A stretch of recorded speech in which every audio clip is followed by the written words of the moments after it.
Frère Branham, quelle est la différence s'il y en a une entre l'ange du Seigneur et le Seigneur lui-même? Frère Branham, qu'est-ce qui ne va pas, apparemment, au jour où nous vivons, chez quelqu'un qui est croyant, qui suit le message et le messager d'aujourd'hui, mais qui, semble-t-il, n'arrive pas à prier comme il le voudrait? Frère Branham, s'il vous plaît, expliquez comment une personne peut savoir si les pensées qu'elle a viennent d'elle, ou si c'est le diable qui met des pensées dans son esprit pour lui faire penser du mal, surtout si on sait qu'on ne veut pas penser ces choses. Quand quelqu'un se rend compte qu'il a un complexe d'infériorité ou un complexe quelconque, comment peut-il vaincre cela? À quelles activités nos préadolescents devraient-ils participer? Aussi, comment devrions-nous nous y prendre pour les aider à choisir leurs amis?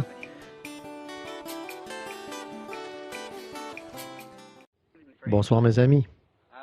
Je viens de parler avec notre cher pasteur, notre frère. Je pense qu'il y a quelques cas qui attendaient et que je n'ai pas pu voir. Je ne pouvais vraiment pas aller plus loin. Oh, les visions m'exténuent tellement, voyez. Il y en a eu beaucoup, une quinzaine ou une vingtaine cet après-midi, et ça m'épuise complètement. J'ai juste perçu un peu ici et là. Je suis sorti, j'ai dit, Frère Neville, si tu peux continuer, vas-y. Je voudrais m'éclipser, aller à la maison. J'ai dit, je suis sur le point de m'effondrer, j'ai même le cœur qui palpite et qui se serre. Et j'ai dit, je suis, c'est à peine si je tiens encore debout. Il a dit, Frère Branham, les gens m'ont demandé si tu pouvais finir de répondre à ces questions. Je ne voudrais jamais me dérober à mon devoir. J'ai beaucoup d'estime pour Frère Neville, alors peut-être que je vais prendre quelques minutes, faire tout mon possible. Et je sais qu'il y a Billy est entré là. J'ai dit, est-ce que tu les as tous fait passer? Il a dit, papa, il y en a encore au moins une vingtaine qui sont là, qui attendent. Alors, je n'ai pas pu, ça faisait plus de 30 personnes aujourd'hui. Il y a eu des visions pour environ 25 d'entre elles. Alors, vous pouvez vous imaginer dans quel état je suis. Alors, je suis vraiment fatigué mentalement. Mais nous allons prier, aborder sans tarder ces questions, reprendre là où nous nous étions arrêtés. Comme ça, si je vais en Arizona et que j'ai ces questions dans mon esprit, elles vont me poursuivre. Et je reviendrai très bientôt, si le Seigneur le veut, et là, je parlerai du sujet, un jour, dès que possible, de ce qu'il en est exactement du mariage et du divorce. Prions. Dieu bien-aimé, tu connais mon cœur et tu connais mon sentiment. Tu sais tout sur moi.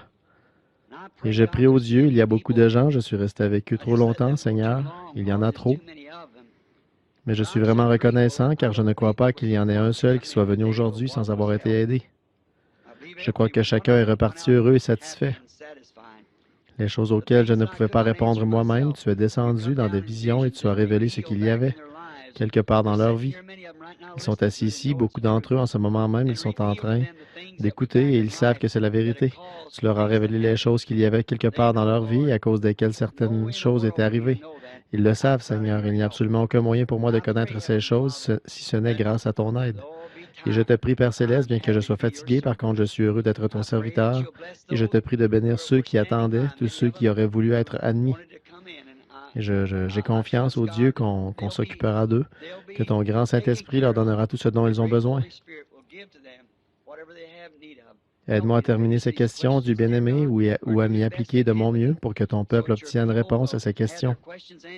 C'est moi qui leur ai demandé de les écrire, ils les ont écrites, et je me considère comme tenu d'essayer de leur donner une réponse. Alors je te prie de me donner de la force afin que je sois en mesure d'accomplir mon devoir envers toi et envers les gens. C'est au nom de Jésus que je fais cette prière. Amen. Maintenant, nous allons commencer tout de suite, reprendre là où nous nous étions arrêtés ce matin.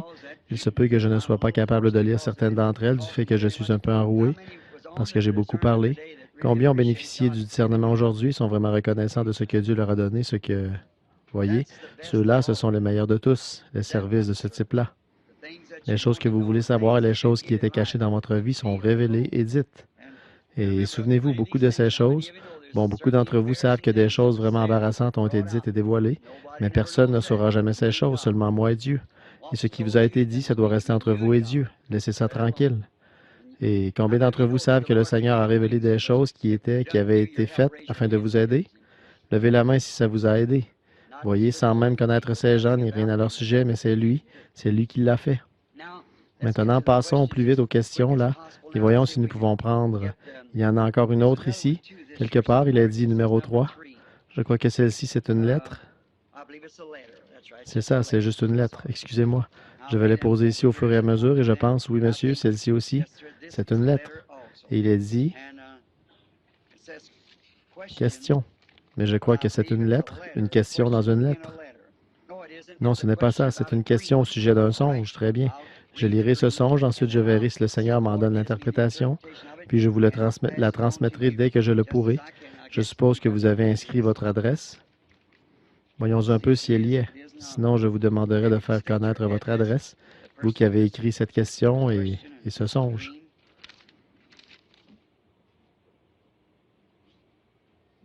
Non, votre adresse ne figure pas.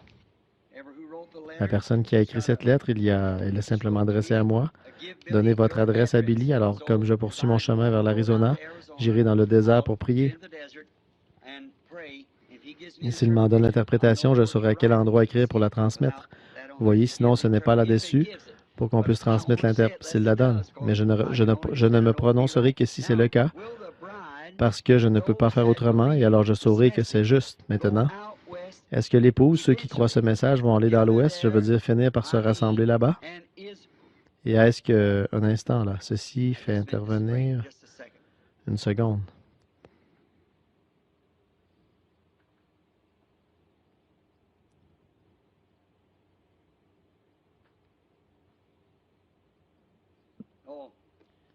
Oh non, ce n'est pas ça, c'est écrit R-E-V.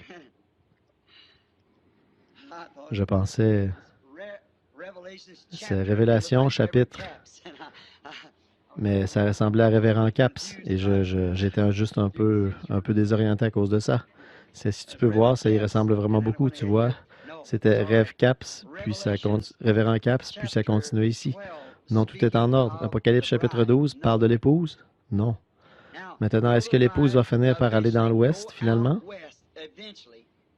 Pas que je sache. L'épouse est universelle partout dans le monde. Maintenant que tous ceux qui comprennent ça disent Amen. Peu importe où vous êtes, où vous mourrez, quoi que ce soit, si vous mourrez en Christ, Dieu vous ramènera avec lui. Peu importe si vous êtes entièrement brûlé, dévoré, détruit, quoi qu'il en soit, Dieu vous ramènera avec Christ quand il reviendra. Vous n'avez pas à vous rassembler dans l'Ouest ni nulle part. Quel que soit l'endroit où le Seigneur vous conduira. Toutefois, si vous avez à cœur d'aller dans l'Ouest, je vais me faire bien comprendre là, avant de partir. Alors, comme ça, est-ce qu'ils enregistrent ce message? Oui, très bien. Ce n'est pas à moi de vous dire où vous devez aller. Si vous avez à cœur de venir dans l'Ouest, venez dans l'Ouest. Si vous avez à cœur d'aller à l'Est, au Nord, à l'Ouest, au Sud, allez là où le Seigneur vous conduira. Que tous ceux qui comprennent ça disent Amen. Je ne cherche pas à dire à qui que ce soit où ne pas aller. Et si vous venez à Tucson, en Arizona, c'est là où j'habite temporairement, en ce moment. Comme je vous le disais ce matin, j'ai le mal du pays et je n'ai pas de chez moi où aller. Je voudrais tant avoir quelqu'un, un endroit dont je pourrais dire que c'est chez moi, où je pourrais aller. Si ce soir, si j'avais 10 000 que je puisse donner, un endroit pour le donner librement, pour avoir un endroit dont je puisse dire, ceci est l'endroit que je veux appeler mon chez moi, je le donnerais volontiers. Je n'ai aucun endroit. Frère Freeman, vous me connaissez depuis mon enfance, je suis un vagabond. Ne devenez jamais un vagabond. Trouvez un endroit que vous aimez et établissez-y votre demeure. Attendez le Seigneur Jésus. Mais si vous désirez venir dans l'Ouest, à Tucson, en Arizona, là où j'habite, vous êtes les bienvenus. Je serai content que vous soyez parmi nous. Vous êtes mon frère, ma soeur, je ferai tout ce qui est humainement possible pour vous aider. Et tous ceux d'entre vous qui sont venus là-bas, j'ai fait de mon mieux pour vous faire bon accueil, vous montrer tous les lieux que je connais, vous faire visiter les alentours. Je fais tout ce que je peux et vous êtes toujours les bienvenus. Par contre, si vous y venez dans ces conditions-là, en pensant que l'épouse ou quelque chose comme ça, c'est de Tucson, en Arizona, et de là seulement qu'elle va monter, vous trompez. N'y venez pas pour ça. N'y venez pas pour ça, ne venez pas pour ça parce que c'est une erreur, ce n'est pas vrai. Maintenant, Apocalypse chapitre 12, mais juste une chose, le Seigneur me révèle ou me parle, c'est que je viens d'avoir toutes ces visions. Vous voyez, alors c'est assez difficile de les empêcher de venir, voyez. Mais il semble me parler de nouveau pour que j'en dise plus au sujet de cette question d'aller dans l'Ouest. Bon, comme je l'ai dit auparavant, je ne suis pas là-bas juste pour le plaisir d'être là-bas. Je suis là-bas parce que j'ai été conduit à être là-bas. Mais pour ce qui est de rester là-bas, d'en faire mon chez-moi, ça, je pense que c'est faux. Non, je pense que ce ne sera que pour un court laps de temps, jusqu'à ce que le but dans lequel Dieu m'a envoyé là-bas ait été atteint. Je ne peux pas vous dire ici pourquoi j'y vais, mais je n'irai pas juste pour le plaisir d'y aller. On demandait dans une question l'autre jour, nous savons pourquoi vous êtes allé en Arizona la première fois. C'était à cause de ces anges qui sont apparus. Pourquoi y êtes-vous retourné la deuxième fois? Vous vous souvenez que cette question a été lue?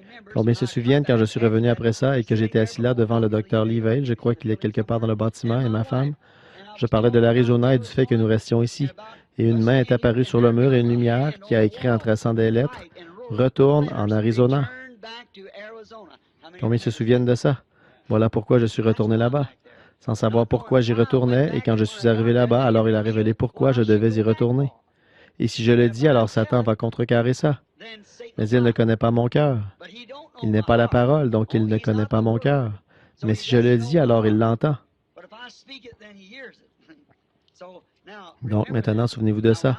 Or, quand j'ai dit l'autre jour, j'ai exprimé la chose un peu, de sorte que ça vous a peut-être laissé sur une mauvaise impression. J'ai dit, ne venez pas en Arizona. Voyez, je ne voulais pas dire ne venez pas. Ce que je voulais dire, c'est si vous êtes conduit à venir, allez-y, venez. Et si vous êtes conduit à aller en Californie, en Arizona, où que vous soyez, et si vous allez là-bas en disant, Frère Branham, je vais là-bas parce que je crois que vous allez rester là et prêcher la parole, là, je crois que vous faites erreur. Voyez, le lieu où je prêche, c'est ici même, dans ce tabernacle. Le lieu, c'est ici. Je n'ai pas un seul service en Arizona, et je ne suis en Arizona que pour quelques heures seulement chaque fois. Je n'ai pas... J'ai une réunion des hommes d'affaires après Noël, le premier de l'an à Phoenix.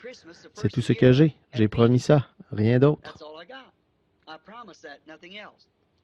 Ma prochaine réunion, autant que je sache, c'est ici même à l'angle de la 8e rue de la rue Penn, au Branham Tabernacle. J'ai 30 ou 40 sujets et je sais qu'il faudrait une semaine ou deux pour traiter chacun d'eux, que j'ai à cœur de prêcher ici au Branham Tabernacle, ici même, à Jeffersonville, dans l'Indiana. Et maintenant, si vous désirez vraiment aller quelque part pour rester avec la parole, là où notre message n'est pas différent. C'est le même message que vous avez entendu toute votre vie. Seulement, il y a quelque chose de plus qui a été révélé, qui s'est ajouté à cela. Ce message est le même message que celui que Luther avait prêché, le même message que celui que Wesley avait prêché, le même message que celui que les pentecôtistes ont prêché, seulement il y a quelque chose qui y a été ajouté. Ce que c'est la révélation des sceaux, ce que ces réformateurs avaient laissé en suspens, vous voyez, qui a été manifesté aujourd'hui, qui ne pouvait pas être connu en ce temps-là. Le message pentecôtiste ne pouvait pas être connu du temps de Luther ou de Wesley. Il fallait attendre jusqu'à l'âge pentecôtiste. Mais l'âge pentecôtiste n'est rien d'autre que l'âge luthérien à un stade plus avancé. Tout comme le maïs qui mûrit ou n'importe quoi d'autre, il en a été de même pour l'Église.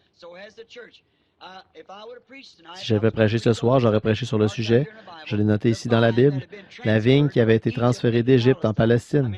Combien d'entre vous savent que Dieu a dit qu'Israël était sa vigne? Ensuite, là, je me reporte à Jésus comme étant la vigne. Et maintenant, l'Église qui a été transférée dans le monde, elle n'a pas été plantée dans la terre, mais elle a été plantée en Christ. Elle ne peut donc pas faire autrement que de produire du fruit.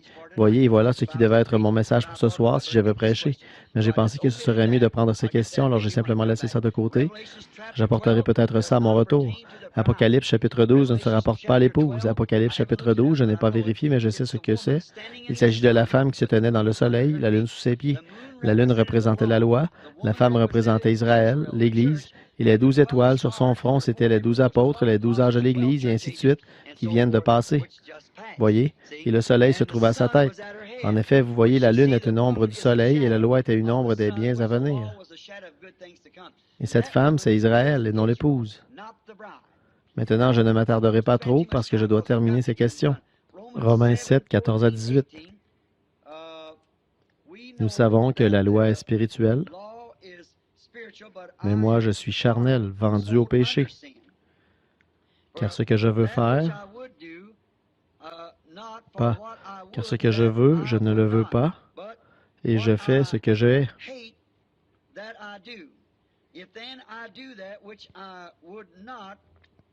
Or, si je fais ce que je ne veux pas, par là, je reconnais par là que la loi est bonne. Et maintenant, ce n'est plus moi qui le fais, mais c'est le péché qui habite en moi. Je ne comprends pas ceci. Eh bien, ils ont écrit le passage de l'Écriture, c'est Paul qui parle aux Romains. Or, il a dit, permettez-moi de le présenter un peu plus clairement pour que vous voyiez ce qu'il en est. Il a dit, en moi, il y a deux personnes. L'une qui veut que je fasse le bien, l'autre qui veut que je fasse le mal. Et chaque fois que je commence à faire le bien, alors le mal me fait obstacle. Combien parmi vous qui avez été vus en entretien cet après-midi se trouvaient aux prises avec cette même chose-là? Et ce matin aussi, vous voyez cette même chose-là. J'en ai parlé ce matin brièvement. Vous êtes un homme extérieur, lequel est contrôlé par 6 sens. Vous êtes un homme intérieur contrôlé par un seul sens, qui est la foi. Et cette foi est en désaccord avec tous les 6 sens, si les 6 sens ne s'accordent pas avec la foi. Mais l'un est contraire à l'autre. Bon, tant que les 6 sens s'accordent avec la foi, c'est merveilleux. Mais quand les 6 sens ne s'accordent pas avec la foi, alors laissez les 6 sens de côté. Maintenant, par exemple, ici, Jésus a fait une déclaration, une promesse. L'homme intérieur dit que c'est la vérité. L'homme extérieur, lui, raisonne et dit que pour vous, ça ne peut pas être vrai. Alors ne prêtez aucune attention à l'homme extérieur et acceptez l'homme intérieur. Or, Paul parle de la même chose. Il était vendu de par la loi au péché de la chair. C'est la même chose pour chacun de nous. C'est pour ça que nous avons les ennuis que nous avons, comme d'être mariés 4 ou 5 fois, et ceci et cela, et toutes sortes de péchés, des adultères et tout ce qu'il y a d'autre dans nos vies. C'est à cause de ces choses. Nous sommes charnels et cette partie-là doit périr. Par contre, à l'intérieur, nous sommes un homme-esprit, l'âme qui est à l'intérieur, et c'est là la foi dans la parole de Dieu. Alors nous soumettons notre corps extérieur à la parole, par la foi, en acceptant ce que Dieu a dit. Comment est-ce que je peux prendre un gratteron et en faire un grain de blé? Il m'est impossible de le faire. Le seul moyen possible, c'est que l'intérieur de ce gratteron a été transformé d'un gratteron de blé, d'un gratteron, en un germe appelé vie de blé. Alors enterrez ce gratteron et il produira un grain de blé. C'est vrai? Voyez? Parce qu'une vie de blé a été mise dans le gratteron. Et la vie de ce gratteron a été retirée. Mais la nature du gratteron est toujours piquante, vous voyez? Et elle le restera jusqu'à ce que cette nouvelle vie ait atteint son plein développement en sortant de la terre, qu'elle ait été ressuscitée. Quand elle sort, alors ce n'est plus un gratteron, mais du blé. Mais pendant qu'il est ici sur terre, et quand il vient de la terre, pendant qu'il est un gratteron, il est toujours piquant, mais à l'intérieur, il a la nature du blé. Et tant que vous serez dans cette vie, vous allez être piquant et avoir une nature charnelle qui va vous causer des ennuis tant que vous vivrez. Mais à l'intérieur de vous, vous êtes né de nouveau. Et quand vous ressusciterez, vous serez à l'image de Christ et tout le péché aura été éliminé de vous. Voyez? Voilà de quoi il s'agit. Permettez-moi de dire ceci, ça a l'air d'une plaisanterie. Un Indien, ce sont de très drôles de gens. Et ce n'est pas qu'ils sont drôles. Nous les trouvons bizarres. Mais à leurs yeux, ils sont très bien. Et si vous apprenez à les connaître, ils sont très bien. Une fois, on a demandé à un Indien, après qu'il avait été sauvé, je me souviens de l'un d'eux à Phoenix, en Arizona, Billy descendait distribuer des cartes de prière. Il se tenait là simplement, il distribuait des cartes de prière. Et les gens qui étaient capables de l'inviter à chercher les cartes de prière, eh bien, c'était les gens bien portants qui n'avaient en réalité qu'un mal de tête, un mal de dents ou des problèmes avec un orteil. C'est eux qui avaient les cartes de prière, frère Rodel. Et à ce moment-là, alors, dans la ligne de prière, tout ce que j'avais, c'était quelqu'un qui avait un mal de tête, quelqu'un qui avait des problèmes avec un orteil, quelque chose comme ça. Il y avait des gens qui étaient assis là, qui se mouraient du cancer et tout, qui n'avaient pas pu venir dans la ligne de prière. J'ai dit, Billy, descends là et demande aux gens quel est leur problème.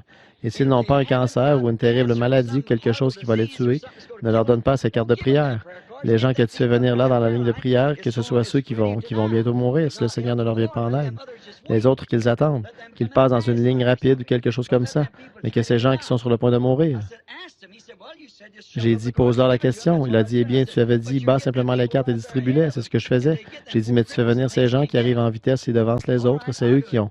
Les pauvres infirmes et tout, ils ne peuvent pas les avoir. Très bien, c'est ce que je vais faire. Il descend, il y avait un vieil Indien, ils sont très bizarres. Il ne voulait pas s'asseoir sur une chaise. On lui avait donné une chaise, mais il s'est assis par terre dans la tente. Il portait un chapeau, il ne voulait pas l'enlever, une plume dépassait à l'arrière. Il restait assis là. Billy s'est approché de lui en passant. Il a dit, vous voulez une carte de prière? Il a dit, quel est votre problème, chef? Il a dit, moi malade. Il a dit, mais quel est votre problème? Il a dit, moi malade. Il a dit, mais je veux savoir quel est votre problème. Il a dit, moi malade. C'est tout ce qu'il pouvait obtenir de lui. Il a dit, très bien, je reviendrai tout à l'heure. Alors Billy a continué à demander aux gens. Le vieil Indien ne lâchait pas des yeux les cartes de prière, qui diminuaient de plus en plus. Chaque fois qu'il les sortait de sa poche, il y en avait un peu moins. Alors, au bout d'un moment, le vieil Indien s'est levé. Il s'est avancé et il a tapé Billy sur l'épaule pour lui rappeler que lui aussi, il était de la partie. Il a dit, Chef, quel est votre problème? Il a dit, moi malade. Il a dit, eh bien, chef, il faut me le dire. Papa a dit de ne pas donner ses cartes aux gens qui n'avaient que, disons, un mal de ventre, des maux de tête et ce genre de choses-là. Donne-les aux gens qui sont vraiment malades. Il a dit, quelle est la gravité de votre maladie, chef? Il a dit, moi malade. Il l'a fait rasseoir et il n'avait presque plus de cartes. Quelques minutes, il ne lâchait pas ses cartes des yeux. Il est revenu, il l'a tapé encore sur l'épaule, il a tendu la main. Billy a mis la carte dans sa main et il a dit, chef, allez écrire là-dessus, moi malade. Il est passé dans la ligne de prière et alors que je priais pour lui, je lui ai dit, croyez-vous, chef? Il a dit, exact. Et j'ai dit, eh bien, croyez-vous que Dieu va vous guérir? Il a dit, exact. J'ai dit, vous allez être un bon garçon? Il a dit, exact. Je l'ai rencontré à peu près une semaine plus tard. Je crois que frère Fred Softman était là. C'est quand il y avait les réunions sous la tente. C'était à Phoenix. Et je l'ai rencontré un peu plus tard dans la semaine. J'ai dit, ça va bien, chef? Il a dit, exact. J'ai fini par découvrir en parlant à, comment s'appelait ce missionnaire là-bas, ce vieil homme avec une moustache blanche qui travaillait là-bas parmi les Apaches. Son nom m'échappe. Oh, c'est un brave vieillard. Sa femme a été guérie du cancer, vous savez. Il a dit, frère Branham, c'est tout ce qu'il sait dire. Il a dit, je lui ai appris à dire, moi malade. C'est tout ce qu'il sait dire. Exact. Alors, c'est à peu près tout. Vous voyez, exact, moi malade. Quelqu'un m'a raconté qu'une fois, il y en avait un qui s'était converti, qui avait reçu le Saint-Esprit, et il lui avait dit, comment ça va? Et il a dit, assez bien et assez mal. Il a dit, eh bien, qu'est-ce que vous voulez dire par là? Assez mal et assez bien. Il a dit, eh bien, depuis que moi recevoir le Saint-Esprit, il a dit, il y a deux chiens en moi. L'un est un chien noir et l'autre un chien blanc. Il a dit, ils se disputent tout le temps. Il a dit, ils grognent et ils se battent. Il a dit, le chien blanc veut que je fasse le bien, le chien noir veut que je fasse le mal. Il a dit, eh bien, chef, lequel des deux gagne le combat? Il a dit, ça dépend, c'est celui que chef nourrit le plus. Alors ça, je trouve que c'est une bonne réponse, voyez. Ça dépend seulement du combat qui se mène dans le corps, à l'intérieur de vous. Ça dépend de celui que vous nourrissez, de la nature que vous nourrissez. La nature charnelle qui s'affectionne aux choses du monde ou la nature spirituelle qui s'affectionne aux choses de Dieu. C'est ça qui agit. Est-ce que chaque fils de Dieu peut être loin au point d'accomplir des miracles, des signes, des prodiges, ou est-ce fait sous la direction du Saint-Esprit?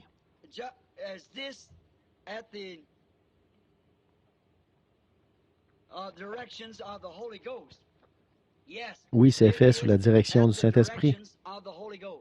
Si vous êtes un fils de Dieu ou une fille de Dieu, quoi que vous soyez, une fois que vous avez reçu le Saint-Esprit, alors le Saint-Esprit vous conduit à faire certaines choses. Je n'ai pas le temps, j'aimerais bien pouvoir vous raconter des petites histoires. Chaque fois qu'il m'en vient à l'esprit, je suis obligé de laisser ça de côté. Mais je pense que celle-ci ne prendra qu'une minute. Ça s'est passé à Meridian, dans le Mississippi. Beaucoup d'entre vous, les unitaires, frère Bigby tenait, parrainait mes réunions. C'est un frère unitaire. Et un soir de réunion, Billy Paul était allé au stade et il avait distribué des cartes de prière. Oh, il pleuvait à verse. Et les gens étaient dehors avec des parapluies et tout. Billy avait distribué des cartes de prière et ensuite il est venu me chercher.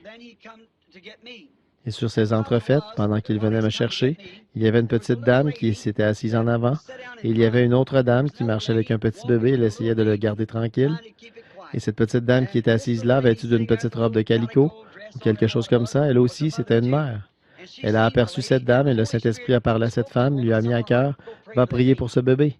Eh bien, elle a dit, la prochaine fois qu'elle passera, j'irai prier pour elle. Et quand elle est passée de nouveau, cette dame tenait une carte de prière. Elle s'est dit, je ne pourrais pas prier pour ce bébé. Elle s'est dit, Frère Branham va prier pour ce bébé ce soir.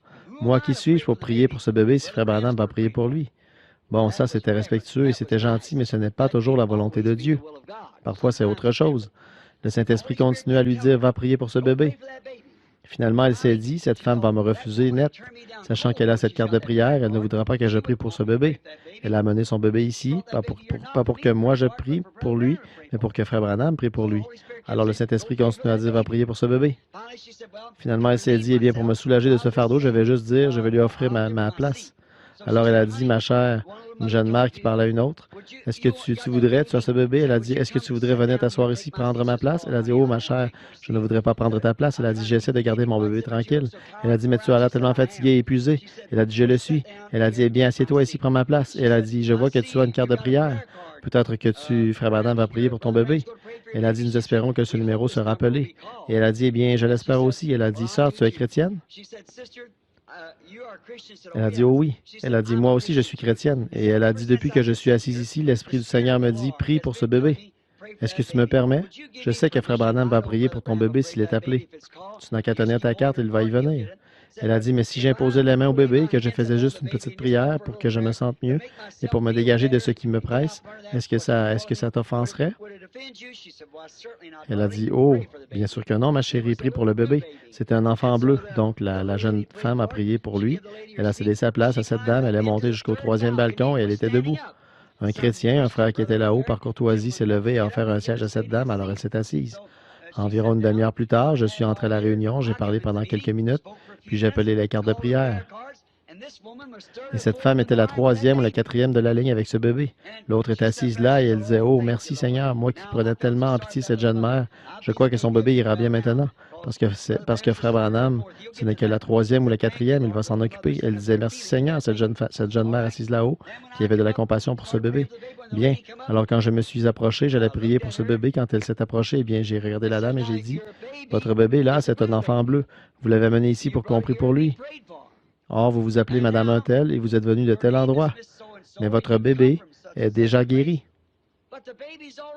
Il y a une femme qui a eu un fardeau sur son cœur, elle s'appelle Madame un-tel. Elle est assise là-haut au balcon, la première au bout de la quatrième rangée. Au troisième balcon, elle a prononcé la prière de la foi pour ce bébé. Le bébé est déjà guéri. Elle a failli tomber de sa chaise, voyez? Maintenant, qu'est-ce qui se serait passé si elle n'avait pas fait ça? Vous voyez ce que je veux dire? Or, cette femme pouvait avoir plus de compassion pour ce bébé, une mère pour un bébé, que moi, je pouvais en avoir pour ce bébé, voyez? Et puisque cette mère, voyez, est-ce que nous pouvons tous faire des miracles? Oui. Quand vous êtes sous la direction du Saint-Esprit pour faire des miracles, allez les faire, parce que c'est dirigé par le Saint-Esprit. Maintenant, si cette femme n'avait pas exécuté ce que Dieu lui avait dit, peut-être qu'elle aurait reçu une réprimande de l'Esprit, vous voyez, et elle aurait désobéi à Dieu. Toujours, si vous êtes chrétien et que quelque chose vous persuade de faire quelque chose, allez le faire. Allez le faire, n'en doutez pas. Allez le faire. J'aimerais poser une question. Est-ce que... En voici encore une autre comme ça, ou bien je l'ai prise dans la mauvaise? Oui, c'en est une de ce matin. Une femme qui porte un pyjama, est-ce que ça se classe dans les vêtements d'homme? Celle-ci a dû être mélangée ici avec ces autres questions. Frère Branham, était-ce Dieu qui faisait la chose? Était-ce Dieu? Était-ce moi qui faisais la chose qui est arrivée quand la bande... Oh oui, nous avons eu celle-là ce matin. Je dois en avoir mélangé quelques-unes. Je devrais les déchirer, mais ça me coûte de le faire. Frère Branham, qui peuplera la terre à l'extérieur de la ville céleste? Expliquez l'ange qu'a chaque personne et qui demeure avec elle de la naissance à la mort. Très bonne question. Je n'aime pas laisser ces questions de côté. Ce sont de bonnes questions et je veux que mes enfants connaissent ces choses. Voyez, maintenant, qui peuplera la terre à l'extérieur de la ville? À l'extérieur, ce sont les rachetés qui peupleront la terre à l'extérieur de la ville. Mais ceux-ci ne seront pas l'épouse qui a été appelée et élue. L'épouse habitera à l'intérieur du royaume avec le roi. À l'extérieur, il y aura les rois de la terre qui travailleront et qui apporteront leur labeur, non pas leur labeur, mais qui apporteront leurs fruits dans la ville. Et les portes ne se fermeront pas la nuit.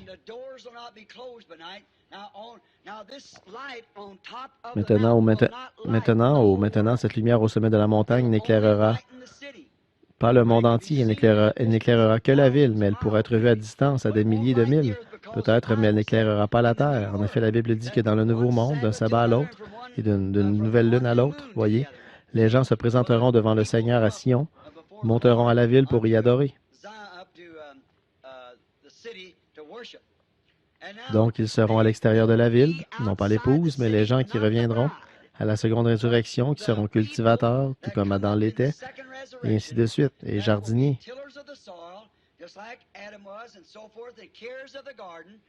Mais le roi et la reine resteront dans la ville. Expliquez l'ange qu'a chaque personne et qui demeure avec elle depuis la naissance. Maintenant, si vous remarquez, or ceci c'est assez profond.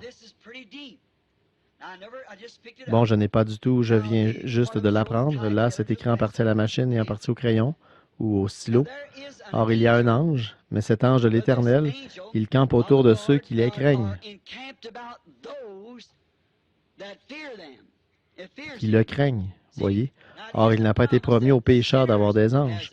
Il n'y a que les rachetés qui ont des anges. Le saviez-vous?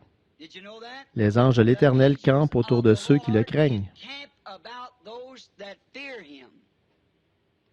Or, les anges, ce sont des messagers. Je veux vous faire remarquer ceci. C'est vraiment parfait et ça va vous prouver la prédestination, voyez. Maintenant, quand un petit bébé prend forme sous le cœur de sa mère, et vous, les petits-enfants qui comprenez ces choses, vous voyez, le Seigneur vous a donné à maman. Et elle vous a porté sous son cœur parce que vous êtes près de son cœur. Puis un jour, le Seigneur est descendu et vous a détaché du cœur de maman. Il vous a séparé de son cœur, mais vous serez toujours dans son cœur. Maintenant, pendant que ce petit corps se forme, que ce petit corps naturel se forme dans la mer, il y a un corps spirituel de la terre qui est prêt à recevoir ce corps naturel dès qu'il naîtra.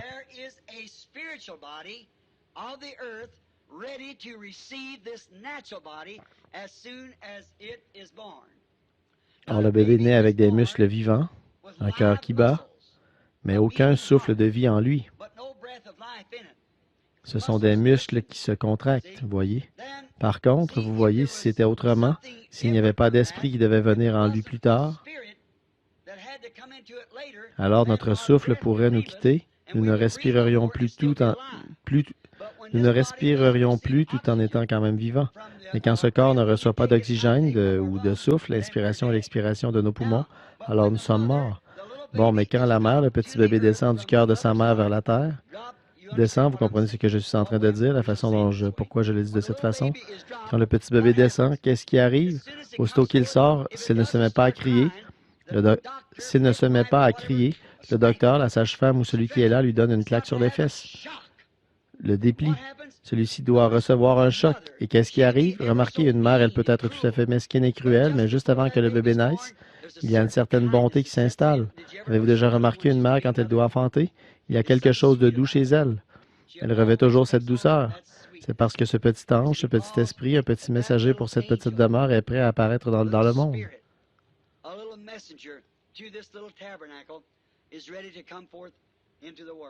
Ensuite, une fois que ce petit ange entre dans le corps, c'est un petit ange de la terre, un esprit qui est destiné par Dieu à occuper ce corps. Ensuite, ce bébé doit pouvoir choisir. Il prend sa décision. Puis, quand ceci se produit, alors vous voyez, l'ange de l'Éternel maintenant entre ici, ce qui est le corps spirituel, celui qui est éternel. Celui-ci est un esprit mourant dans un corps mourant. Mais bon, vous ne pouvez pas être dans deux corps à la fois. Par contre, il peut y avoir deux natures en vous à la fois. Maintenant, la nature de l'Esprit du Seigneur, quand vous naissez de nouveau, vous ne naissez pas physiquement, comme dans le cas du bébé, mais ce qui est arrivé, c'est que vous avez reçu la naissance spirituelle. Et alors que cette naissance spirituelle grandit dans votre cœur, naissance qui vient de Dieu, il y a un corps physique ou un corps céleste qui grandit pour recevoir cet esprit. Et quand la vie quitte ce corps, elle va vers ce corps-là. Tout comme quand le corps est présenté à la terre, l'esprit entre, et quand l'esprit sort du corps, il y a un corps qui attend. Nous savons en effet qu'après que cette tente où nous habitons sur la terre aura été détruite, nous en avons une autre qui nous attend déjà. Voyez? C'est ça, le corps spirituel des gens. Frère Branham, maintenant celles-ci doivent être, il y a un groupe de questions ici, il doit y en avoir au moins 10 ou 15. Tout est écrit sur du papier, la même sorte de papier, dactylographié et tout. J'essaierai d'y répondre au plus vite. Nous pouvons sortir aussi vite que possible. Cher frère, Jésus ne voulait-il pas accepter d'être adoré par Jean dans l'Apocalypse quand il est tombé au... Pourquoi Jésus ne voulait-il pas recevoir l'adoration de Jean dans l'Apocalypse alors qu'il avait permis auparavant qu'on l'adore?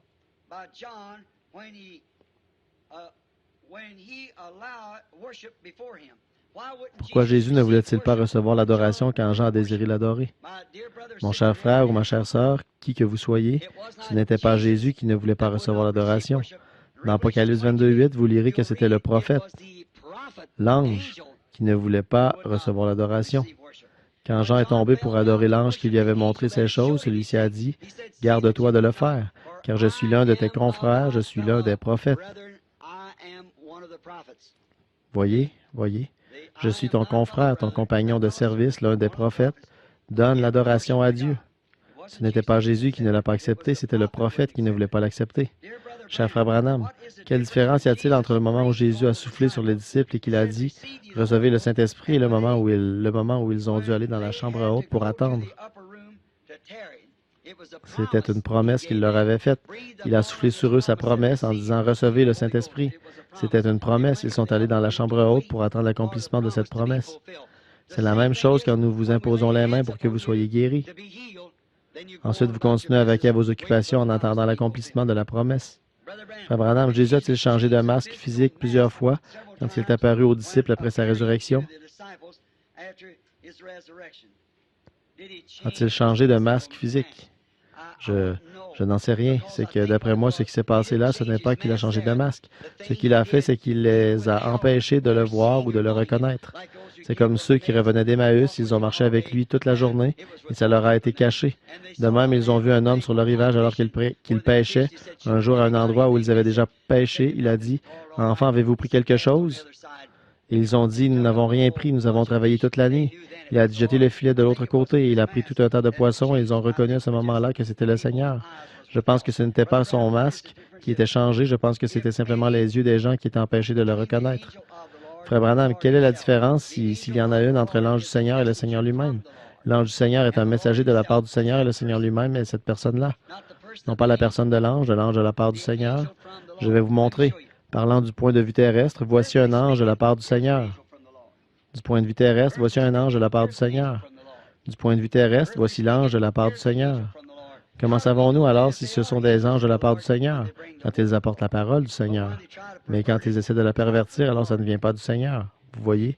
Vous voyez, quand ils essaient de lui faire dire quelque chose qu'elle ne dit pas, dire simplement, puis il y a un ange surnaturel qui descend de la part du Seigneur, un messager comme Gabriel et Michel, Absinthe, et ainsi de suite, ce sont leurs noms. Frère Branham, qu'est-ce qui ne va pas, apparemment, au jour où nous vivons, chez quelqu'un qui est croyant, qui suit le message et le messager d'aujourd'hui, mais qui, semble-t-il, n'arrive pas à prier comme il le voudrait? C'est une bonne question. Je crois, frère, sœur, qui que soit la personne qui a posé cette question, que c'est à cause des conditions actuelles. Le réveil est terminé. Le réveil a duré quelques 15 ans et jamais auparavant ça n'avait duré plus d'environ 3 ans. Je crois qu'on a reçu le dernier réveil. Et je crois que c'est pour ça que vous n'arrivez pas à prier et à vous sentir dans l'esprit comme autrefois. C'est parce que les feux du réveil se sont éteints. Frère Branham, s'il vous plaît, expliquez comment une personne peut savoir si les pensées qu'elle a viennent d'elle ou si c'est le diable qui met des pensées dans son esprit pour lui faire penser du mal, surtout si on sait qu'on ne veut pas penser ces choses.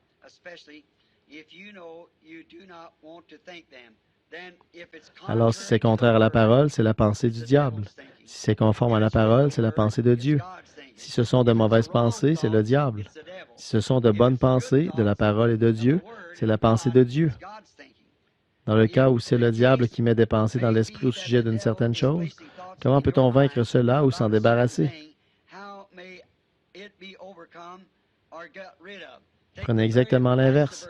Si le diable vous fait penser si vous savez que vous êtes un chrétien et qu'il essaie de vous faire penser que vous n'êtes pas un chrétien, prenez simplement l'inverse. Dites « Je suis un chrétien ».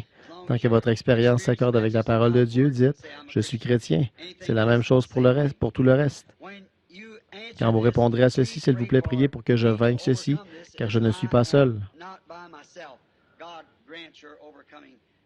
Que Dieu vous accorde cette victoire, qui que vous soyez, que vos pensées soient tout de suite ramenées de l'autre côté et dites « Je suis un chrétien, je suis un croyant, Satan, tu n'as aucune prise sur moi. » Franchement, je me tiens ici même en ce moment en train de dire la même chose, je me retiens pour ne pas m'évanouir ici à la chair. C'est vrai, 4 ou 5 fois, j'ai failli m'effondrer sur la chair, c'est la vérité, Dieu sait que c'est vrai. Quand quelqu'un se rend compte qu'il a un complexe d'infériorité ou un complexe quelconque, comment peut-il vaincre cela? Donc, cette chose serait-elle causée par le fait que, pendant son enfance, il était fils unique?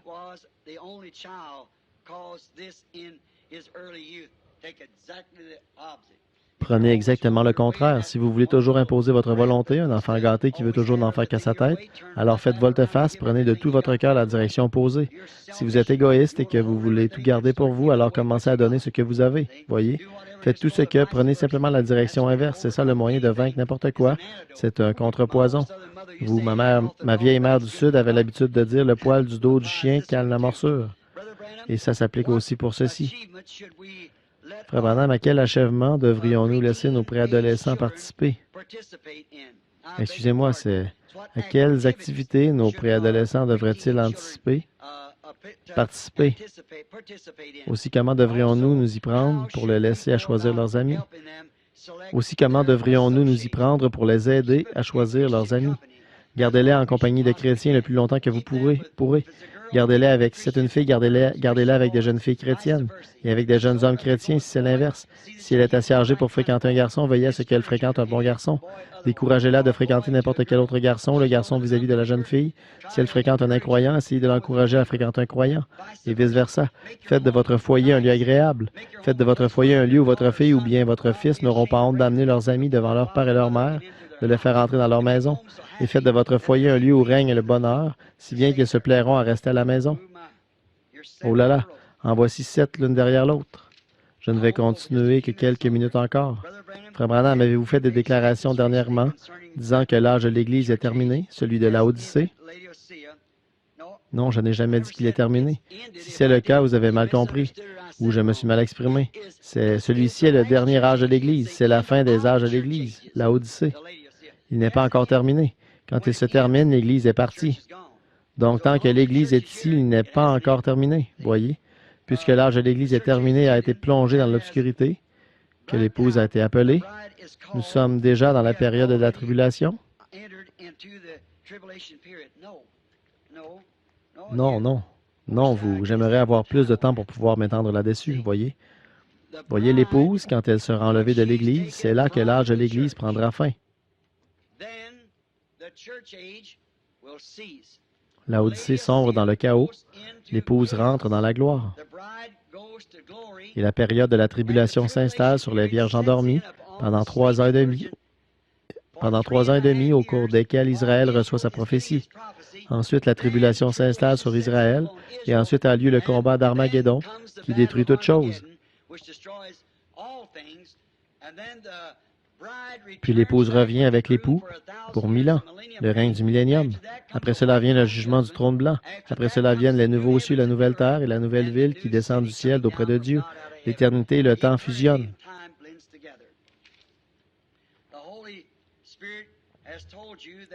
Le Saint-Esprit vous a dit que les trompettes n'ont rien à voir avec l'épouse. Est-ce que les 7 couples ont quelque chose à voir avec nous? Je vais attendre pour voir si le Saint-Esprit le révèle de cette manière. Je ne sais pas encore. Le prophète de Malachie 4 sera-t-il celui qui appellera le reste des nations d'Apocalypse 7, 9, bien que ces gens-là passent par la période de la tribulation?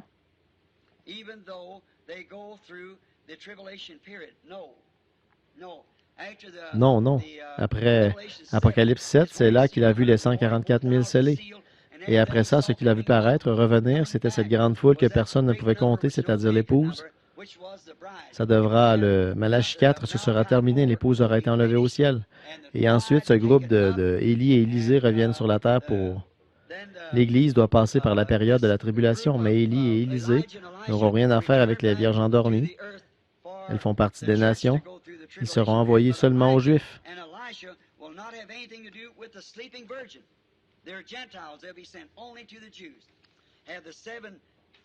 Les 7 tonnerres qui correspondent à 7 mystères ont-ils déjà été révélés? Ont-ils été révélés dans les 7 sceaux, mais sans que jusqu'ici ils nous soient encore connus comme étant les tonnerres? Non, ils ont été révélés dans les 7 sceaux. C'est à ça que les tonnerres se rapportaient. Ils devaient révéler les 7 tonnerres qui ont fait entendre leur voix et personne n'arrivait à comprendre ce que c'était. Jean savait ce que c'était, mais il lui a été défendu de l'écrire. Il a dit, mais le septième ange, au jour où il sonnerait de la trompette, les sept mystères des sept tonnerres seraient révélés. Et le septième ange est un messager du septième ange de l'Église, voyez. Croyez-vous qu'il arrivera que la petite épouse vivante se rassemble quelque part et qu'ils auront tout en commun comme la première épouse, peut-être juste avant la venue du Seigneur Jésus sur les nuées?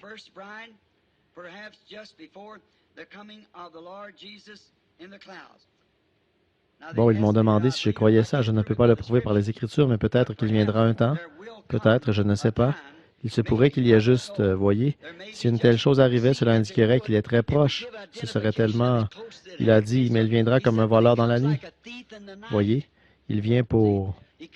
C'est comme ce livre que j'ai lu sur Juliette, sur Roméo et Juliette. Il vient et enlève son épouse pendant la nuit. Elle sera enlevée en un instant, en un clin d'œil, voyez. Et je doute fort qu'il en sera ainsi parce que la Bible dit, de deux personnes qui seront dans un même lit, j'en prendrai une et j'en laisserai une. Et de deux qui seront dans un champ, j'en prendrai une et j'en laisserai une, voyez. Alors probablement qu'ils, d'un bout à l'autre du monde, ils ne seront pas rassemblés dans un seul lieu pour avoir tout en commun, mais ils seront dispersés par petits groupes sur toute la surface de la terre. Je crois que peut-être que si le Seigneur le permet, ceci est un petit groupe d'entre eux. Peut-être qu'il y a un autre petit groupe en Asie, un en Allemagne, un autre ailleurs. Quand j'ai eu une vision de l'épouse l'autre nuit, ceux qui la composaient étaient de différentes nations du monde, voyez. Alors l'épouse ne sera pas rassemblée d'un seul endroit. Elle sera rassemblée de partout dans le monde. Ça, c'est parfaitement confirmé par la parole et la parole n'a jamais été fausse. Et jusqu'ici, la vision non plus n'a jamais été fausse parce qu'elle a été selon la parole. Est-il possible que quelqu'un qui possède un vrai et authentique baptême du Saint-Esprit en cette heure ne soit pas pris dans l'enlèvement de l'épouse? Pourriez-vous, s'il vous plaît, l'expliquer? Dites-nous si nous pouvons faire quoi que ce soit pour aider à alléger votre fardeau. C'est gentil, ça, n'est-ce pas? Voyez? Non, il n'y a rien que vous puissiez faire en ce moment. Oui, les croyants authentiques qui ont été baptisés du Saint-Esprit seront dans l'épouse. Bien entendu, ils ont été choisis et appelés à sortir. Les vierges endormies n'avaient pas d'huile. Celles qui avaient de l'huile sont entrées, mais les... Que pouvons-nous faire pour alléger le fardeau? Oui, frère, sœur, qui que soit la personne qui écrit ceci, priez pour moi. C'est la meilleure chose que vous puissiez faire. Merci. Je n'ai pas besoin d'argent. J'en reçois suffisamment pour pourvoir mes besoins. Je remercie le Seigneur pour ça. Je n'ai pas besoin de vêtements. La plupart du temps, les gens me donnent les vêtements que je porte. Mes amis et tout me donnent des vêtements et je reçois assez d'argent pour nourrir ma famille. C'est tout ce qu'il nous faut. Il semble, par contre, vous pouvez prier pour moi parce que j'ai vraiment besoin d'aide spirituelle.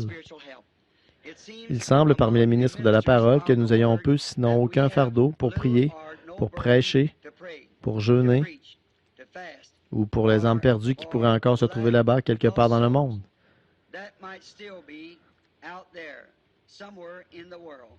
S'il vous plaît, pourriez-vous nous dire ce qu'il faut faire face à cette situation? Merci beaucoup, frère Branham. Ce doit être un ministre.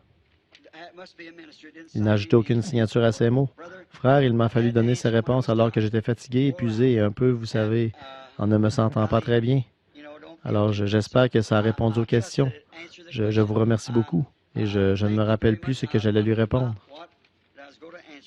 Prédicateur, ministre, pourquoi nous avons ces fardeaux? Nous n'avons pas de fardeau pour les âmes perdues. Je crois que c'est un manque de réveil. Je crois que nous devrions encore essayer de prier Dieu de nous donner la passion des âmes perdues jusqu'à ce que Jésus revienne. Frère Branham, croyez-vous que tous ceux qui ont le Saint-Esprit parlent en langue? Non. Je sais que vous dites que le parler en langue n'est pas la preuve qu'on a le Saint-Esprit. S'il vous plaît, expliquez 1 Corinthiens 12:30. Pourrais-tu prendre 1 Corinthiens 12:30? Je pense, tous parlent-ils en langue, et ainsi de suite. Je n'en suis pas sûr. Je vais essayer d'en prendre une autre pendant qu'ils y répondent. Frère Branham, pourriez-vous, s'il vous plaît, expliquer Job 14:21? Oui, Job 14, c'est « Si un homme meurt, revivra-t-il? » Oh, si un homme meurt, Job parlait de la résurrection. Je pense que j'ai eu cette question l'autre matin. N'était-ce pas ça? Ou était-ce chez Charlie?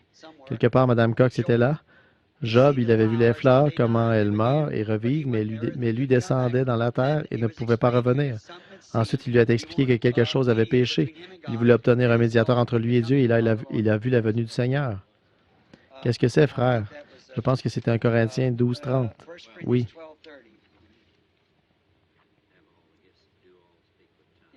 Tous parlent-ils en langue? C'est ce que je pensais, mais j'en étais pas sûr à cause de cet état de fatigue, mais Non.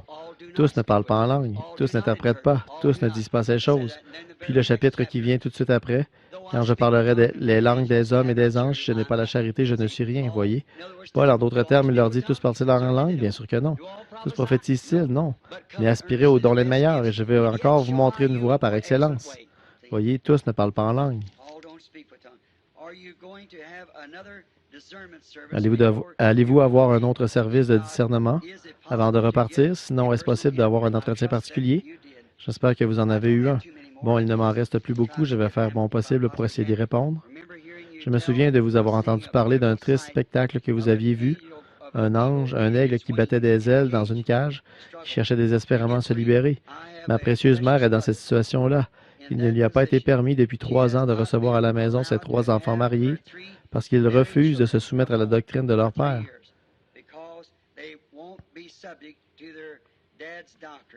Celui-ci est un prédicateur dénominationnel. Maman désire entendre ce message du temps de la fin et je ne peux même pas lui faire parvenir une lettre. Jusqu'à quel point doit-elle être soumise? Y a-t-il quelque chose que je puisse faire, à part prier?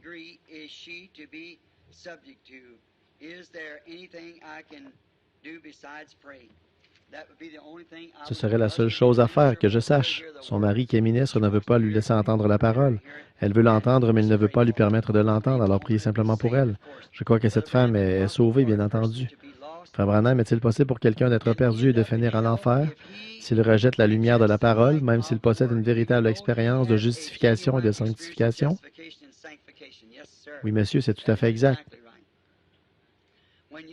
Quand vous employez cette expression de dire que si nous ne croyons pas la parole, nous serons éternellement séparés de Christ, voulez-vous dire que les vierges folles vivront éternellement, mais qu'elles seront séparées de la Nouvelle Jérusalem où Christ habitera avec l'épouse?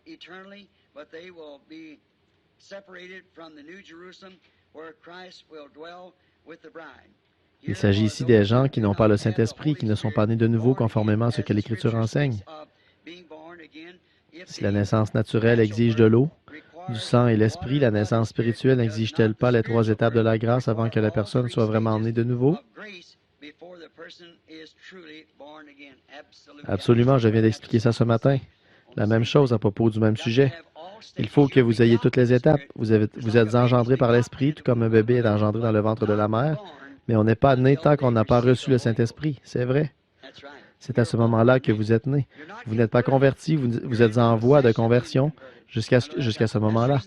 C'est pour ça que tous ces grands mystères ne pouvaient pas être donnés à Luther, ne pouvaient pas être donnés à Wesley, ne pouvaient pas être donnés à l'âge qui vient de passer près de nous. L'âge pentecôtiste, pourquoi? Ce n'était pas le temps. Ils étaient engendrés. Maintenant, la personne de Christ lui-même, le Fils de l'homme, vous comprenez, se révèle dans la chair humaine. Ça n'aurait pas pu venir avant maintenant.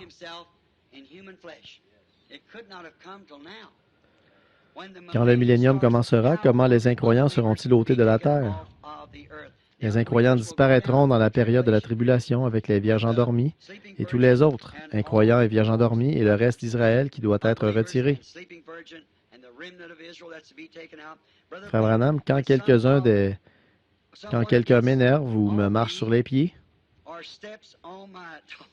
voici peut-être une bonne question, me marche sur les pieds, comme dit le vieux dicton, la colère monte en moi. Comment puis-je vaincre cette chose? Je sais que c'est le Seigneur qui devra le faire, mais que puis-je faire dans mon cœur? Je ne veux pas de cette chose.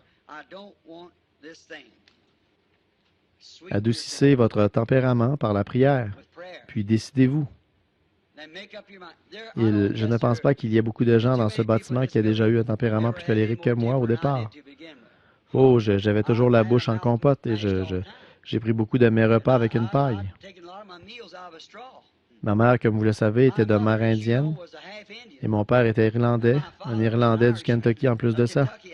Et chacun, tous les deux, avaient un tempérament assez colérique pour affronter une scie circulaire. Et moi, j'avais toujours la bouche en compote. D'abord, j'étais petit, on n'avait rien qu'à me soulever et à me jeter à terre d'un coup de poing. Je me relevais, on me jetait encore à terre d'un coup de poing jusqu'à ce que je sois plus capable, que je ne sois plus capable de me relever. C'était toujours comme ça, puis quand j'étais capable de me relever, je me relevais, on me jetait encore à terre d'un coup de poing. Alors c'est exactement comme ça que ça se passait pour moi. Je me disais, je ne pourrais jamais être chrétien, mais quand le Saint-Esprit est entré dans ma vie, avec ça, c'était réglé. Plus jamais. Une fois, j'ai rencontré une femme, j'avais été obligé d'aller couper l'électricité chez elle, Et à l'époque, j'avais des cheveux sur la tête. Elle a dit, espèce de petit crétin frisé. Je lui avais dit, Madame, vous ne devriez pas jurer comme ça. Oh, vous ne craignez pas Dieu? Elle a dit, espèce de petit crétin frisé, si je voulais que quelqu'un me parle de choses comme ça, je n'irais pas chercher un imbécile comme toi. Ouh, puis elle m'a appelé d'un nom grossier. Oh là là, si ça avait été un an auparavant, j'avais toujours dit qu'un homme qui frappait une femme n'était pas assez homme pour frapper un homme. Mais à ce moment-là, j'aurais peut-être dérogé à ça, quand elle a appelé ma mère d'un vilain nom, comme ça. Mais savez-vous quoi? Ça ne m'a même pas affecté. J'ai dit, je prierai pour vous. Pas dérangé du tout. J'ai su à ce moment-là qu'il m'était arrivé quelque chose. Oui, monsieur. Oh là là. Vous êtes au courant des vilaines choses que j'ai faites quand j'étais un gamin. J'étais bagarreur. À un moment donné, j'ai failli tuer 5 hommes. J'avais pris un fusil chargé de 16 balles et alors que ces garçons m'avaient battu parce que je venais du Kentucky, c'était leur seule raison. Je ne pouvais même pas garder la tête levée. L'un me tenait par les mains comme ceci et l'autre se tenait là avec une pierre à la main. Il me frappait au visage jusqu'à ce que je sois presque mort. Il n'y avait absolument rien. Il m'appelait le petit Indien du Kentucky parce que ma mère, quand elle était jeune, elle avait vraiment l'air d'une Indienne. Je regardais sa photo tout à l'heure et qu'il savait qu'elle était de mère indienne. Alors, parce que j'étais du Kentucky et qu'elle était une squaw, il m'appelait le petit Indien du Kentucky. Et je n'y étais pour rien, ce n'était pas ma faute si j'étais né au Kentucky. J'allais là-bas à l'école, je n'avais pas de vêtements portés, les cheveux qui me descendaient dans le cou. Et maman avait pris la vieille veste de papa qu'il avait portée à son mariage, elle l'a coupée et m'a confectionné un pantalon pour que je puisse porter ça quand je suis allé à l'école pour la première fois. Elle m'a fait porter une paire de bas blancs et une paire de chaussures de tennis. Et il disait, toi, tu as vraiment l'air d'un nul du Kentucky. Et tout, et là, et alors ces choses se sont poursuivies pendant toutes mes années d'école. Et quelques garçons, parce que je descendais la rue avec une jeune fille, que je portais ses livres, ils ne voulaient pas que je fasse ça, alors ils sont venus me retrouver, ils m'ont battu jusqu'à ce que je sois tout simplement inconscient. Je leur ai dit que s'ils me laissaient partir, je leur ai promis que je rentrerais tout droit à la maison. Alors ils m'ont lâché, ils m'ont donné 4 ou 5 coups de pied, ils m'ont jeté à terre et ils m'ont éraflé toute la figure. Et je suis rentré à la maison, comme ça, en passant à travers le champ de genêts. J'avais une petite carabine Winchester de calibre 22 posée au-dessus de la porte. J'ai levé le bras et j'ai pris cette carabine remplie de balles. J'ai traversé le fourré de Robinier et je me suis caché près de la route jusqu'à ce que ces 5 ou 6 garçons passent par là. J'ai tout simplement attendu qu'ils arrivent et quand ils sont arrivés là, ils causaient, ils disaient ce mecton du Kentucky. À partir de maintenant, il va savoir où il est. Il parlait comme ça. J'ai bondi devant eux, j'avais abattu le chien de la carabine. J'ai dit maintenant, lequel d'entre vous veut mourir le premier pour ne pas avoir les autres? Ils se sont mis à hurler. J'ai dit ne hurlez pas parce que vous allez tous mourir en un. Et je ne plaisantais pas. Alors là, ils se sont mis à hurler. J'ai épaulé et clac, le fusil a fait un bruit sec. J'ai introduit une autre cartouche, clac. Il a fait un bruit sec. Une autre cartouche, clac. Il a fait un bruit sec. J'ai éjecté 16 cartouches sur le sol. Pour chacune, un bruit sec. Et ces garçons qui couraient, qui poussaient des cris, s'enfuyaient à toutes jambes de l'autre côté de la colline et tout. Et après qu'ils sont partis, je me suis tenu là et j'étais tellement en colère que je ne pleurais pas. Je riais comme un perdu et les larmes ruisselaient de mes yeux. Ça, c'est un tempérament colérique. S'il n'y avait pas eu Dieu, j'aurais été un meurtrier. J'ai ramassé ces cartouches et je les ai remises dans la carabine. Et pan, les coups partaient très bien. Vous parlez d'une grâce. Où sont les vierges folles pendant le millénium? Pendant le millénium, elles sont dans la tombe. Les autres morts ne revinrent pas à la vie avant 1000 ans. Y aura-t-il ou y a-t-il maintenant un lieu où l'épouse se rassemble pour y vivre, comme quand Moïse avait conduit les enfants d'Israël?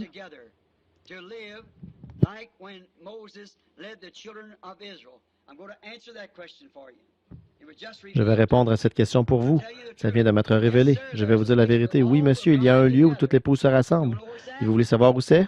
En Christ. Exactement. Rassemblez-vous simplement là. Nous y sommes tous ensemble. Pourquoi est-ce qu'on fait tout un plat de... Oh, oh, je me fais gronder là, hein? Tout un plat de l'habillement des femmes et de leurs cheveux coupés, mais qu'on ne dit rien des cheveux de l'homme ni de la façon dont il s'habille.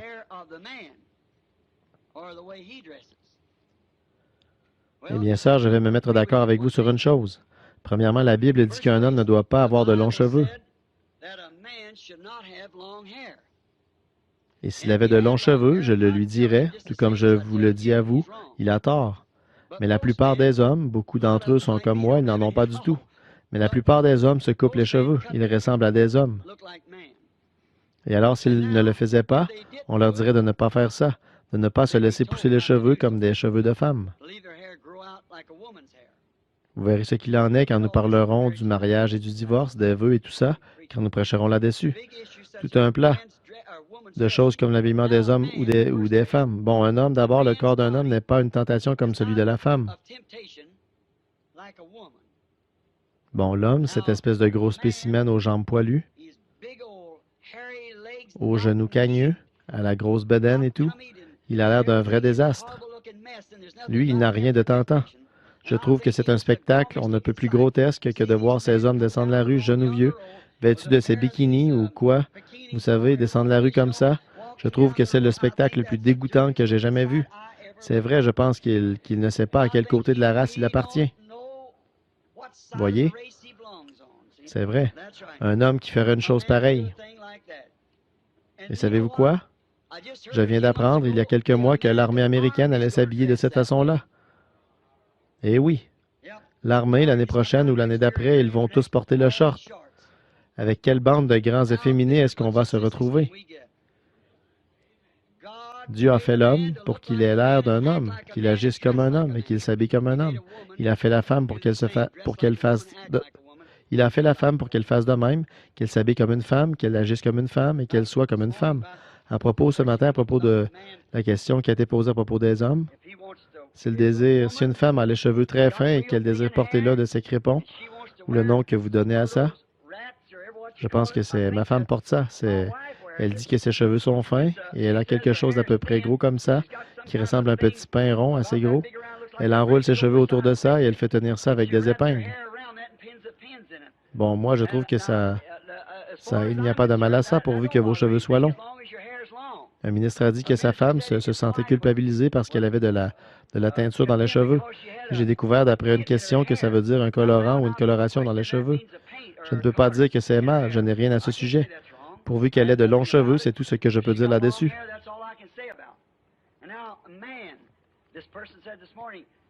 Et maintenant, l'homme, la personne qui parlait ce matin d'enlever ses cheveux et de les remettre, maintenant voici encore quelque chose au sujet d'une chevelure coupée.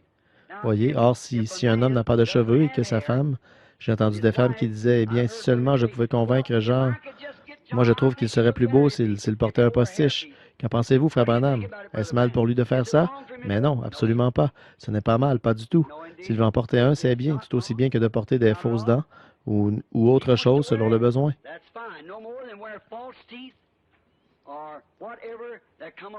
Au fait, j'ai moi-même 3 fausses dents. Je voudrais bien ne pas les avoir. Elles sont fixées sur broche. Ça diminue toujours l'intensité de ma voix, ça me coupe la langue et tout, mais je dois les porter pour manger.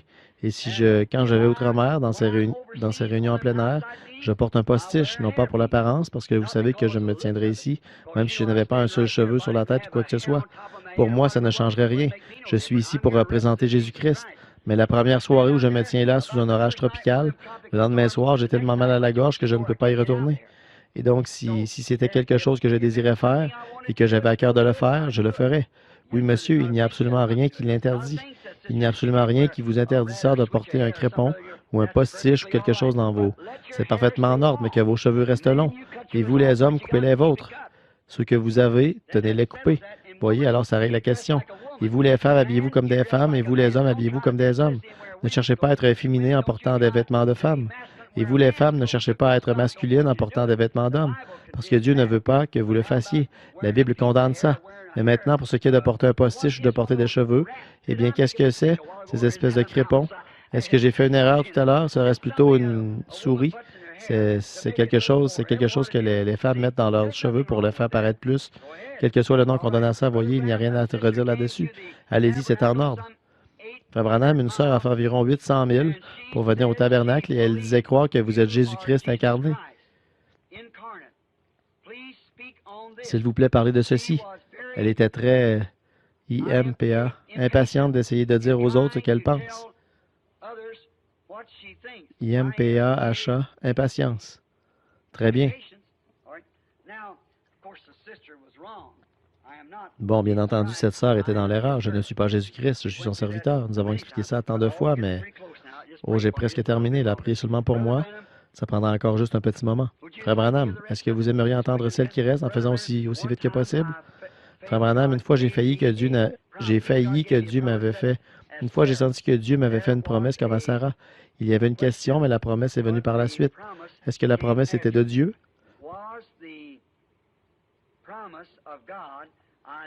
Je savais que celle de Sarah l'était, mais je sens que le temps est tellement court. Nous aimons votre ministère et celui qui vous a appelé. C'est gentil, n'est-ce pas? Aimons votre ministère et celui qui vous a appelé, et donc nous vous aimons. Oh, ils ont signé. Merci, sœurs et frères. Une question, oui. Oui, très bien.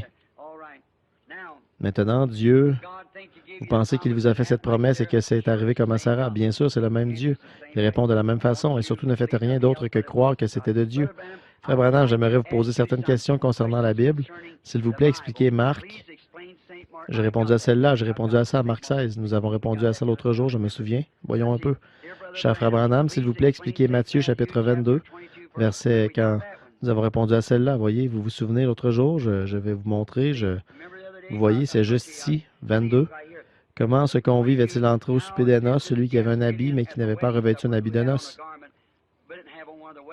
Souvenez-vous, j'ai fait une petite plaisanterie à ce sujet. J'ai dit un frère dénominationnel qui est entré par qui est entré par la fenêtre et non par la porte. La porte, c'est la parole. Vous avez dit que Caïn était de la semence du serpent. Pourquoi Ève a-t-elle dit, j'ai acquis un homme de par l'Éternel? C'est celle que j'essayais de trouver ce matin. J'ai inscrit là le verset qui s'y rapporte. Il se peut que je sois en train de faire marche arrière. C'est ce que j'espère. J'en trouve ici.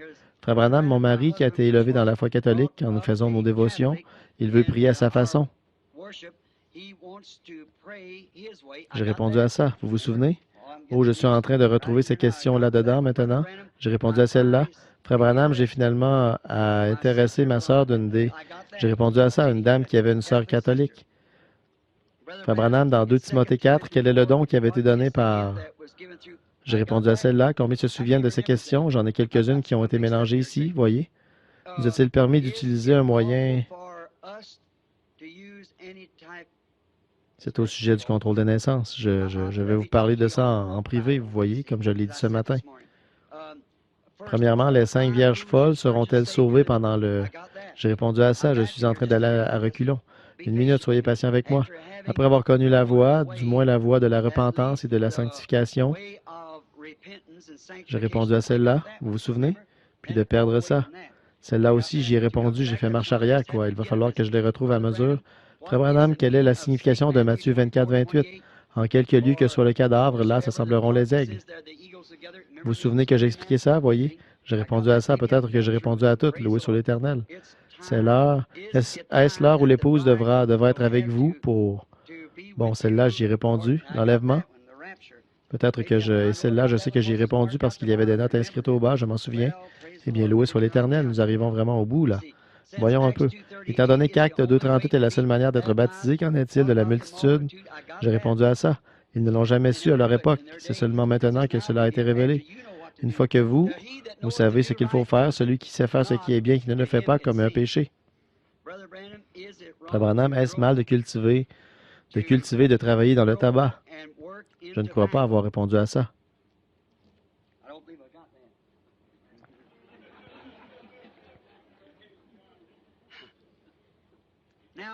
Bon, je suis contre le tabac. Je suis contre l'usage du tabac. Tout chrétien né de nouveau le sera. Un point, c'est tout. Parce que c'est mal. Nous savons que même la médecine déclare que c'est ce qui déclenche la plupart des cancers de la gorge et des poumons, c'est le tabac. Ils disent fumer des cigarettes à bout filtre. Maintenant, vous, les hommes et les femmes qui fumez, ça vous induit simplement en erreur parce qu'on ne peut pas... Eh bien, la seule chose qu'ils font quand on achète des cigarettes à bout filtre, il faut en acheter plus parce qu'elles ne laissent passer qu'un certain pourcentage de fumée. En effet, tout le monde vous dira... J'ai entendu la conférence là-dessus à l'exposition internationale qui a eu lieu dans l'État de Washington l'an dernier, quand j'étais là-bas à l'exposition internationale, et des médecins qui étaient là de toutes les parties du monde ont expliqué ce qu'il en était. Ils ont dit qu'on ne peut pas avoir de fumée sans goudron, et qu'on ne peut pas... Et si on a de la fumée, on a du goudron.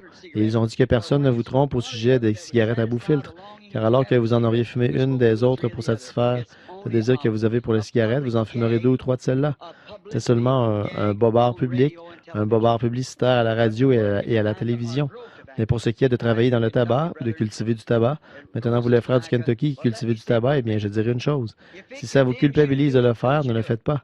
En effet, je ne voudrais pas faire quoi que ce soit qui, en sachant que ça contribue à la mort d'autrui. C'est mal de faire boire de l'alcool à son prochain. Donc ce serait mal de fabriquer des boissons alcooliques. Mais maintenant, permettez-moi de dire quelque chose d'autre. Maintenant, pour ce qui est de le cultiver, le tabac, vous savez, la nicotine est aussi utilisée dans des produits médicaux. Et saviez-vous que vous cultivez du maïs qui sert à la fabrication du whisky, du blé de l'orge qui sert à la fabrication du whisky? Pas vrai? Très bien. Voyez, vous ne savez pas à quelle fin ils vont utiliser ça. Mais bon, nous cultivons du maïs et nous pouvons penser en cultivant du maïs qu'il pourra servir à faire des flocons de maïs et de la nourriture pour les gens, du pain de maïs et ainsi de suite. Mais ils fabriquent aussi des boissons intoxicantes avec ça. Vous voyez, alors on ne sait plus trop ce qu'il faut faire. Et vous cultivez, vous avez un jardin de lys. Vous savez ce qu'on fait avec le lys? On en tire de l'opium. Vous savez ce qu'on fait avec la laitue? La même chose, il y a aussi de l'opium dans la laitue. Avez-vous déjà mangé de la laitue et remarqué comme vous vous sentez calme pendant un petit moment? C'est l'opium qu'il y a dedans. Savez-vous qu'il y en a aussi dans les oignons? Bien sûr, alors vous voyez, ça dépend du but dans lequel vous le faites. Mais je dirais ceci en tant que frère chrétien qui s'adresse à un frère chrétien. Si vous avez un champ de tabac, vendez-le à quelqu'un d'autre et tentez votre chance avec le maïs. Je crois que ce serait mieux. Vous voyez, parce que sans doute qu'ils cultivent ça pour... Mon mari était marié à une alcoolique adultère. J'ai répondu à ça. Elle vient de... Je vous ai dit d'où elle venait. C'est loin d'ici. J'ai répondu à cette question-là. Et maintenant, voyons un peu. La femme d'Apocalypse 12, j'ai répondu à celle-là. Oui, j'ai répondu à cette série de questions-là. Voyons un peu. Ça, c'est fait. Celle-là, j'ai répondu. C'est au sujet d'Apocalypse 12, ce qu'elle était. Voyons un peu. Frère Branham, nous avons 2 enfants qui vont à une église dirigée par une femme prédicateur. Nous savons qu'elle est complètement à côté de la parole.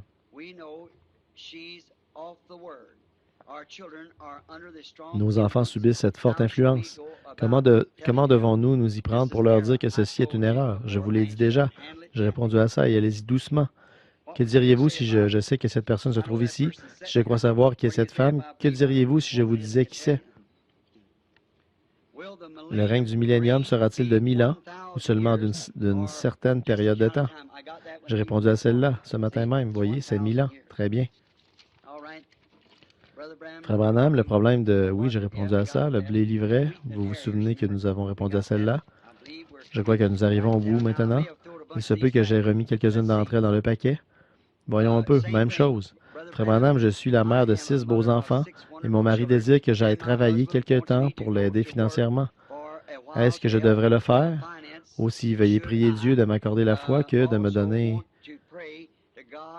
Abraham et une foi semblable comme celle d'Abraham, de Daniel et des enfants hébreux. Un chrétien devrait-il cultiver du tabac? Je viens d'expliquer ça. Et Frère Branham, est-ce mal pour une femme de se raser les jambes? Est-ce que j'ai bien vu? Est-ce que c'est bien ça qui est dit là? Je n'arrive pas à... Je ne sais pas.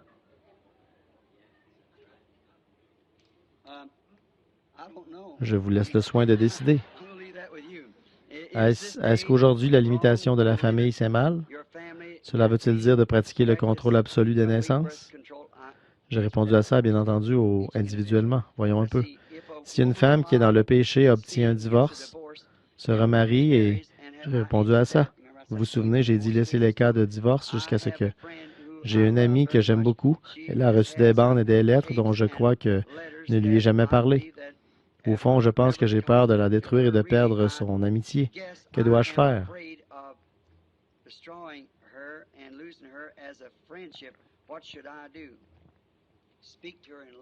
Parlez-lui avec amour. Je crois que j'ai répondu à ça, mais je n'essayez pas d'imposer quelque chose à qui que ce soit. Soyez salés, c'est tout.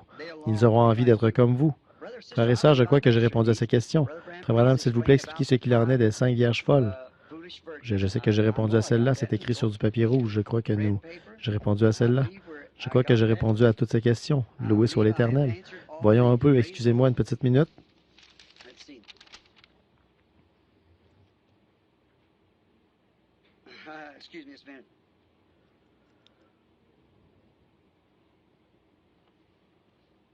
Cher prophète de Dieu, Marc 16, 18, la partie de l'imposition des mains aux malades, je vis au milieu de manipulateurs de serpents. Qu'en est-il? Eh bien, c'est une bonne question. Si vous vivez au milieu de manipulateurs de serpents et qu'ils disent que Marc 16, Certainement, je crois que ce que la Bible dit, c'est exactement ce qu'elle veut dire. Je crois que si nous essayons de tenter le Seigneur dans quelque chose, nous allons récolter. Mais je ne pense pas que Dieu veut dire que vous devez m'apporter une bouteille d'arsenic pour voir si je peux la boire, pour vous prouver que j'ai la foi. Pas plus que je crois que ce serait bien pour vous de m'apporter un serpent, pour que je le saisisse afin de vous montrer que j'ai la foi pour vaincre son venin. Je ne crois pas que ce soit ça. Par contre, oui, je crois que si j'étais dans l'eau en train de baptiser des gens ou d'œuvrer pour le Seigneur, ou là-bas dans la jungle et qu'un serpent me morde, je continuerais tout simplement à marcher au nom du Seigneur. Voyez? Je crois que c'est ce que ça voulait dire. Maintenant, si vous devez saisir, vous voyez, ce que vous faites avec ça, chère personne que vous soyez, souvenez-vous de ceci, voyez. Observez ce qui s'est fait dans la Bible à ce sujet. Pas plus que je crois que si vous essayez de dire gloire, gloire, gloire, ne tentez pas Dieu pour arriver à parler en langue. Laissez simplement l'Esprit parler à travers vous, voyez. Maintenant, je ne crois pas qu'on doive tenter Dieu ou forcer quoi que ce soit. Tout comme je le disais tout à l'heure, car l'Esprit, nous nous attendons à l'Esprit, c'est lui qui agit. Maintenant, observez, Paul ramassait des broussailles sur l'île de Crète, je crois. Il était lié de chaînes et un serpent, peut-être un mamba. C'est un morceau mortel, il aurait dû tomber raide mort. Je ne connais pas d'autre serpent qui vous tuera aussi vite que ça. Il n'y a que le mamba. Alors, disons qu'il a ramassé ce mamba, c'est un morceau mortel. Il ne vous reste plus qu'environ que quelques respirations. Quand le mamba vous pique ou si c'est un cobra, vous avez 50 de chances de vous en tirer avec du sérum s'il s'agit d'un cobra noir. S'il s'agit d'un cobra jaune, vous avez environ 80 de chances de mourir, environ 20 de chances de vivre. Dans le cas d'un mamba, vous n'avez aucune chance. Vous êtes mort carrément. En effet, vous n'avez plus que quelques respirations. Ça paralyse le système nerveux, le système sanguin, tout le reste et c'est fini pour vous. Voyez? Mais quand ce mamba a mordu Paul à la main, ils ont dit... Eh bien, cet homme c'est un méchant, peut-être un meurtrier, bien qu'il ait été sauvé de la mort. Cependant, il n'a pas pu échapper à la mort. Les dieux vont lui faire justice puisqu'il est un meurtrier. Paul, en voyant ce serpent suspendu à sa main, il l'a simplement secoué. Il n'était pas tout excité. « Oh, Seigneur, aide-moi à faire ça! » Non, il l'a regardé, il l'a secoué dans le feu et il a continué à ramasser des broussailles comme si de rien n'était. Ils ont dit, il va mourir à l'instant parce que quand ce serpent vous mord, c'est fini. Le temps s'écoulait. Au bout d'un moment, Paul n'avait pas enflé, il n'était pas mort, il n'avait ressenti aucun effet.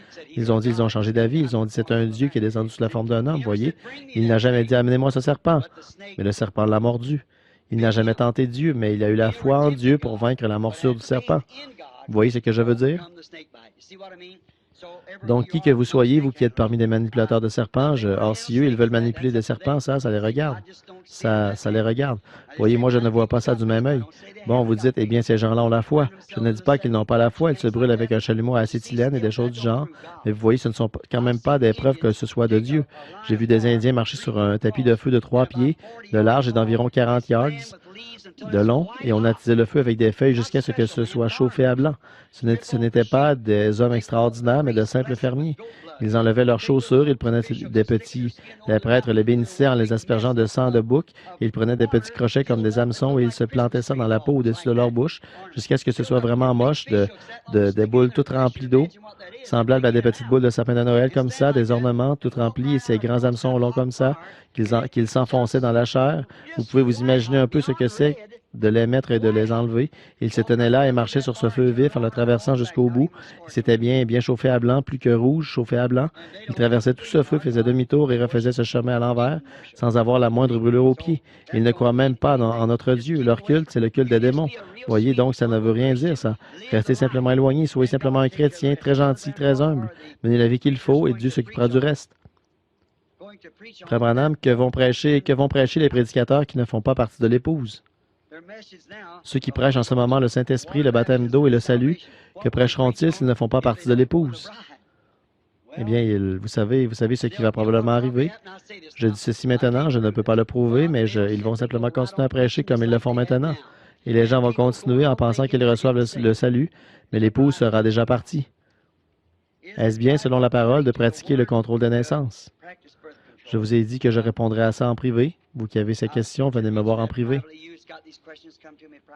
Cher Frère Branham, nous avons un enseignant dont vous savez que l'Écriture dit... Oui, j'ai répondu à ça. Une minute, là.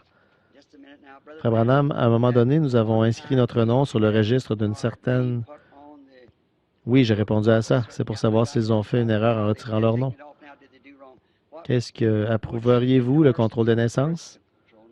Non, je ne peux pas l'approuver. Non, monsieur, voyez. Est-ce que le 7e ange, tel que mentionné dans Apocalypse 10, est la même personne que l'Élie de Malachie 4? Est-ce que j'ai répondu à ça? Il me semble que je n'y ai pas répondu.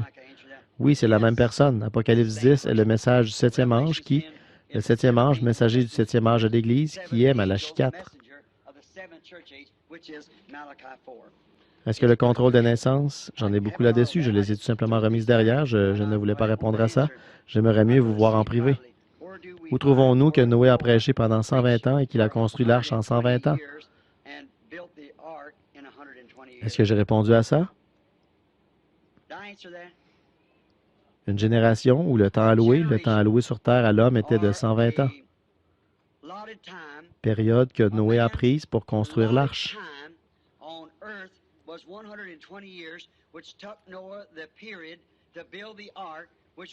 Laquelle période était considérée comme une génération en ce temps-là. 120 années était le temps alloué à l'homme. Et il a prêché par conséquent, Genèse 6.3, il a prêché à cette génération. Donc 120 ans, c'est ce que Noé a fait. Très bien. Voyons un peu maintenant. Dans Malachie 4, cet Élie doit ramener le cœur des pères à leurs enfants, puis le cœur des enfants à leurs pères. Est-ce la même personne? Oui, c'est la même personne. Très bien.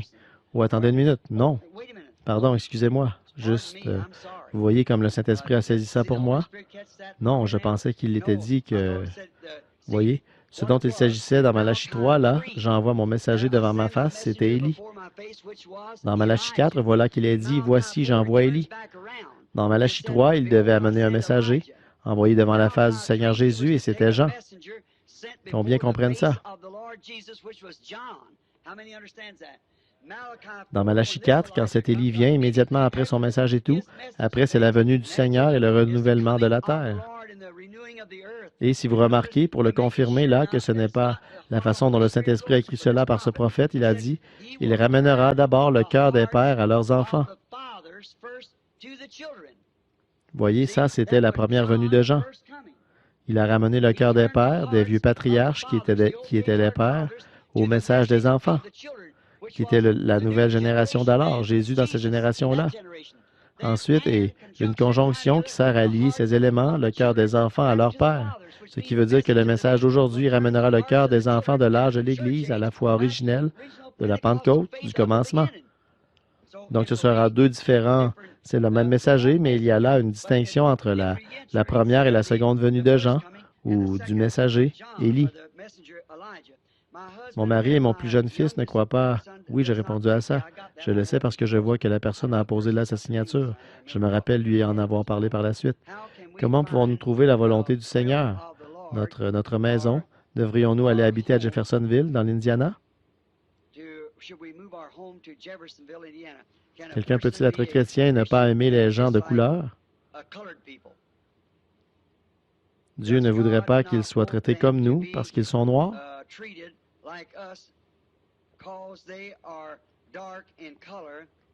Qu'est-ce que vous suggérez là-dessus?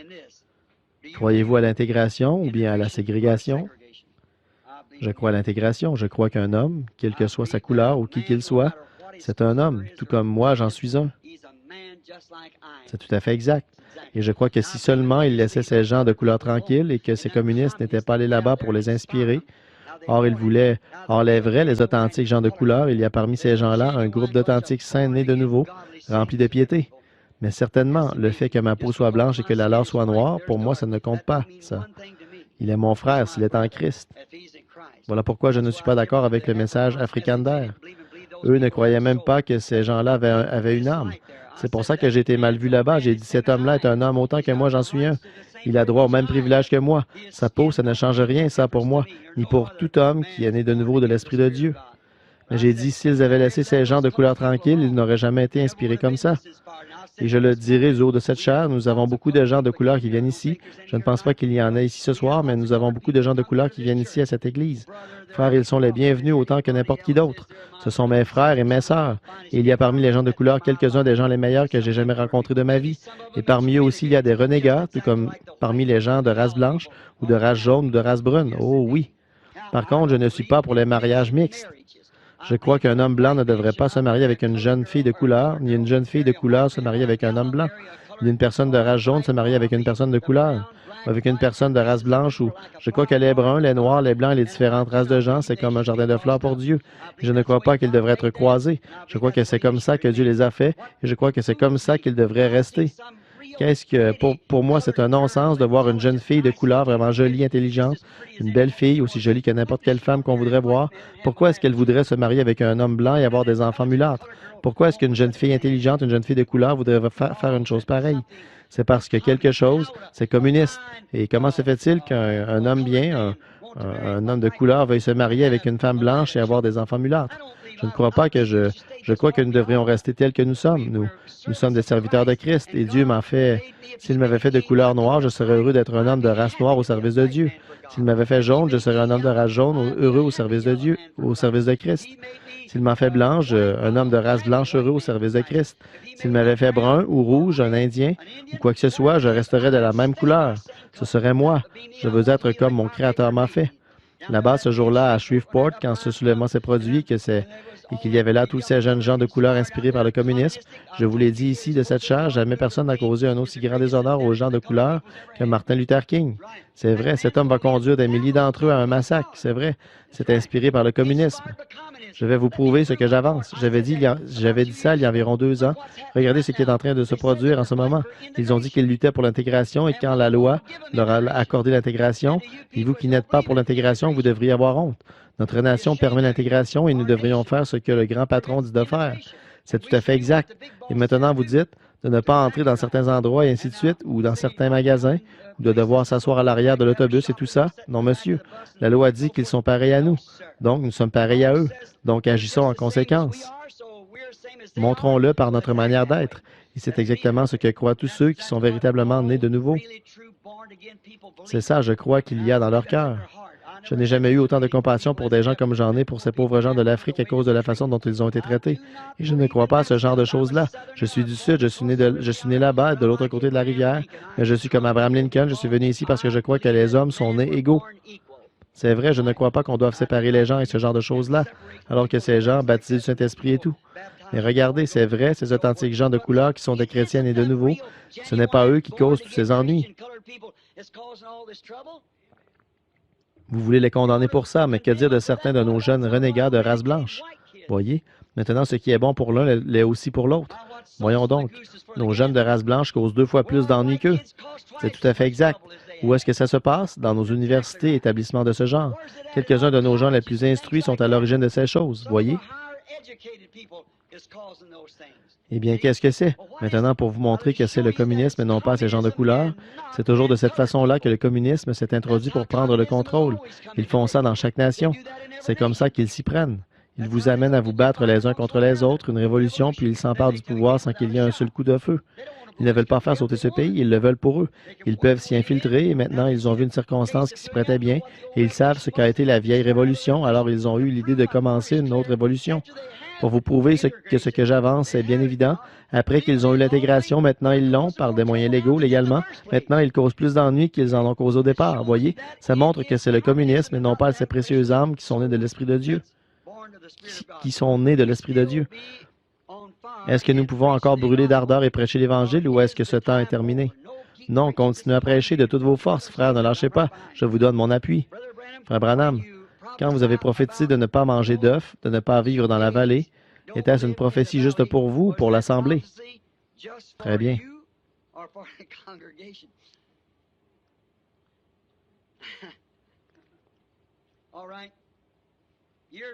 Il y a des années, une trentaine d'années, j'ai donné une prophétie où il était dit que dans les derniers jours, il y aurait des maladies parmi les animaux, parmi le bétail, et que les œufs, même les œufs, seraient affectés. Et qu'il y aurait des œufs qui ne seraient pas bons à manger. Et aussi que les gens qui vivent dans les vallées, or souvenez-vous, j'ai prophétisé ça il y a très longtemps, il y a 30 ans déjà, disant qu'il viendrait un temps où les gens qui vivent dans les vallées, que j'allais demander aux chrétiens qui vivaient dans les vallées de déménager et de ne pas manger certaines viandes et des choses comme ça, qui seraient toxiques. que ce serait dangereux. Je crois que c'est comme ça que je l'avais prophétisé pour les gens de vivre dans les vallées.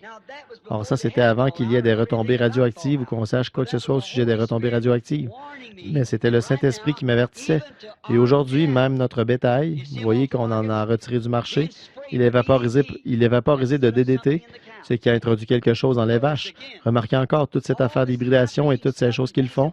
C'est carrément en train de faire dégénérer la race humaine. 30 20 ou 30 a dit le Reader's Digest, des patients de l'hôpital se retrouvent là à cause des médecins. Ils vont vous donner un médicament pour vous débarrasser d'une certaine chose, et ça va causer quelque chose d'autre ailleurs. Et avez-vous remarqué les œufs? L'année dernière, des centaines de personnes de Louisville et de Jeffersonville sont tombées malades et ont été hospitalisées parce qu'elles vomissaient après avoir mangé des œufs que les poules d'ici dans la vallée. Les œufs de la vallée avaient été touchés par des retombées radioactives. Ça empoisonne l'herbe et tout le reste, tout est contaminé. Mais voici où se trouve la réponse, mon frère. Je crois de tout mon cœur qu'il est écrit dans l'Écriture qu'aucun aliment ne devrait être pris sans action de grâce, car il est sanctifié par la parole de Dieu et par la prière. Voyez? Si vous en mangez, dites, « Seigneur Jésus, tu as préparé cette nourriture pour moi. Maintenant, c'est avec foi que je sanctifie cette nourriture pour qu'elle fortifie mon corps, pour qu'elle fortifie nos corps. Ensuite, mangez-la, car tout ce que nous le faisons par la foi. » Cher Frère Branham, des motifs pour divorcer de Marie ivrogne? Je n'aime pas parler de ça, du divorce. Je vais en parler un peu plus tard. Frère Branham? Frère, une minute. Ceci concerne un des ministres d'ici. Je vais la lire d'abord.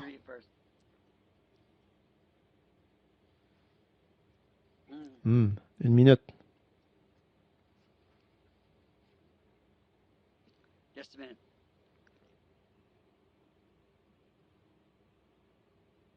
Eh bien, je vais vous dire, je vais la lire quand même.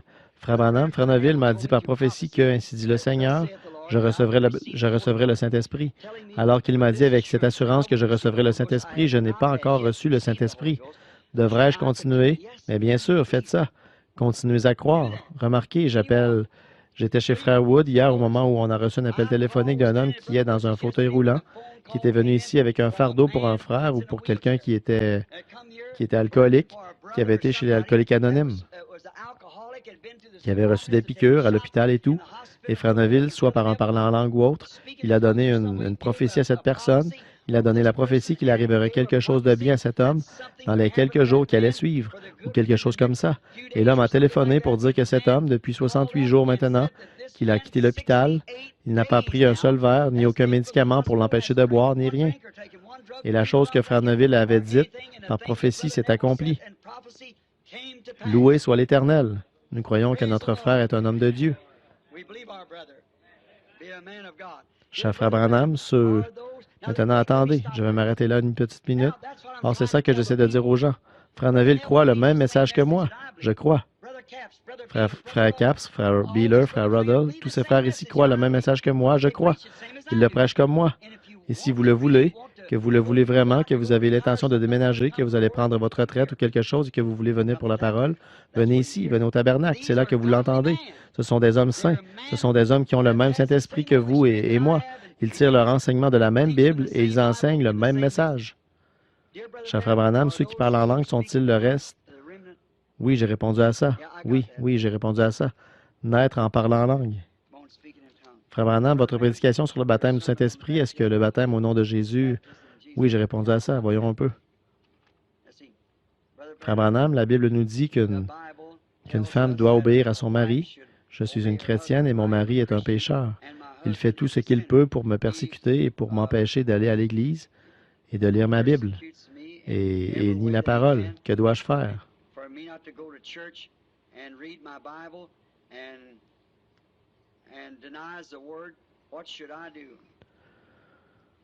Ce que vous devez faire. Maintenant, écoutez, vous êtes censé obéir à votre mari. Ça, c'est la parole. Maintenant, s'il vous dit et qu'il vous défend de lire la Bible, d'aller à l'Église ou quelque chose comme ça, vous n'avez pas à obéir à ça parce que celui qui ne quittera pas son père, sa mère, son mari, sa femme ou quoi que ce soit pour me suivre n'est pas digne de moi. Pas vrai? Non, les hommes sont censés, vous n'êtes pas, un homme n'est pas censé user de cette autorité sur une femme simplement parce qu'il est son chef. Dieu est son chef, au-dessus de vous, frère. Voyez? Et si votre femme fait quelque chose de mal, alors vous avez le droit de le lui dire et elle est censée vous écouter. Mais vous n'avez pas le droit de, de la battre, de la harceler ou de faire ces choses-là. Non, Dieu a donné à l'homme une aide, pas un paillasson. Souvenez-vous, elle a été votre petite chérie. Elle devrait toujours le rester. Quand et où le peuple de Dieu se rassemblera-t-il pour la parole de la fin? En Christ, et oui. Pour le dernier jour, ils se rassembleront en Christ. Ne l'oubliez pas maintenant. Nous avons un lieu de rassemblement, nous l'avons parfaitement. On nous appelle, maintenant voici la question de l'autre jour. On nous appelle des oiseaux un peu parce que nous allons à l'église de Junior Jackson. Parfois parce que nous sommes avec Ils n'observent pas les nouveaux règlements de l'église établis ici à l'église. Sommes-nous en dehors de la volonté parfaite de Dieu en allant là de temps en temps? Non, monsieur, je crois que Junior Jackson est un homme de Dieu. Je l'ai déjà expliqué. Je crois... Bon, nous ne sommes pas d'accord sur l'ordre de l'Église. Maintenant, je crois que Junior, eh bien, Combien connaît Junior Jackson? Eh bien, nous savons que c'est un homme saint. Il croit ce message tout comme moi, et il croit ces choses. Franchement, Junior et moi, nous sommes des copains comme tous les autres hommes ici, JT et frère Ruddle, et frère Jackson, et frère Beeler, et tous ces frères ici. Nous sommes tous ensemble. Maintenant, il se peut que nous ne soyons pas d'accord sur tout, vous voyez, mais nous croyons ce même message, vous voyez, et nous nous serrons les coudes. Il y a aussi frère Young, là, qui est missionnaire, et oh, il y en a tellement que parfois, je n'arrive même pas à tous les nommer. Mais quand même, vous savez que je parle aussi de vous, frère, bien sûr. Vous aimeriez abandonner le métier d'infirmière? J'ai posé celle-là. Vous vous en souvenez? C'est une gentille et chère sœur qui désirait se renseigner au sujet du métier d'infirmière. Quand j'étais jeune, je disais à tout le monde que je voulais devenir prédicateur. J'ai répondu à ça, ça aussi j'y ai répondu. Alors que doit-il faire à ce sujet aujourd'hui? Eh bien, ceci, c'est une lettre d'un ministre ouvrier pour Christ qui n'est pas... C'est juste une lettre personnelle pour moi. C'est de la part de frère Pat Tyler, un des frères ici à l'Église. On les a toutes passées. Merci Seigneur. Je vous suis reconnaissant à vous ici.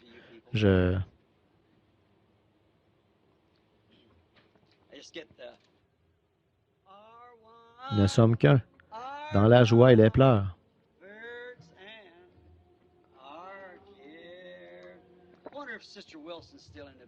Je me demande si Sir Wilson est toujours dans le bâtiment. Je l'ai vu ici. Vous savez ce que je faisais tout à l'heure, Sir Wilson? Je regardais les photos du jour où nous avons posé la pierre angulaire. Je regardais la photo et j'ai vu Hope et moi avant notre mariage. Je ne savais même pas que... Je me rappelle avoir vu une photo prise après l'un de mes combats où j'avais remporté un championnat.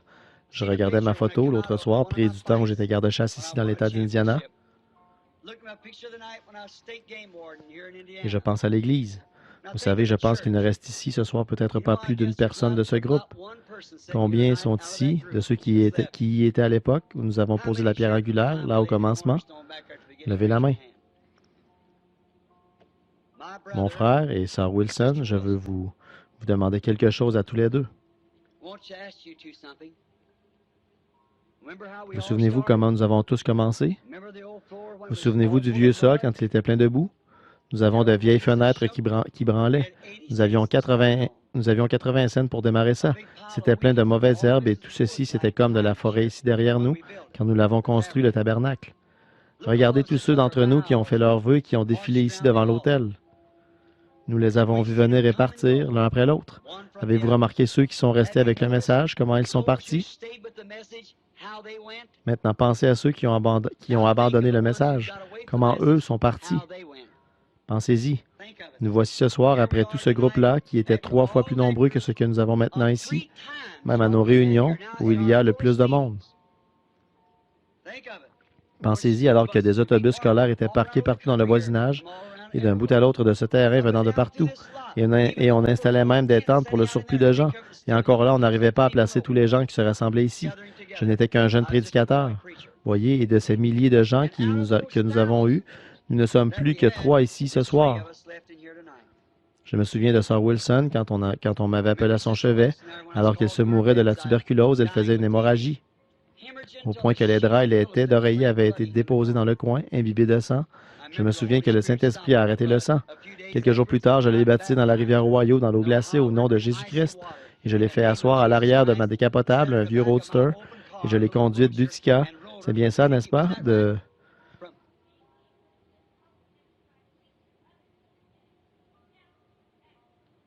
Oui. Sœur Hope, ma femme et cette sœur étaient assises sur le siège avant d'un petit roadster. Ma mère et Sœur Snelling étaient assises à l'arrière. J'ai leurs photos, Sœur Snelling, ma mère et les autres. Madame Weber, ma belle-mère, nous tous qui étions là. Et Meda, qui n'était qu'une petite fille, elle était là et maintenant elle est une femme aux cheveux gris.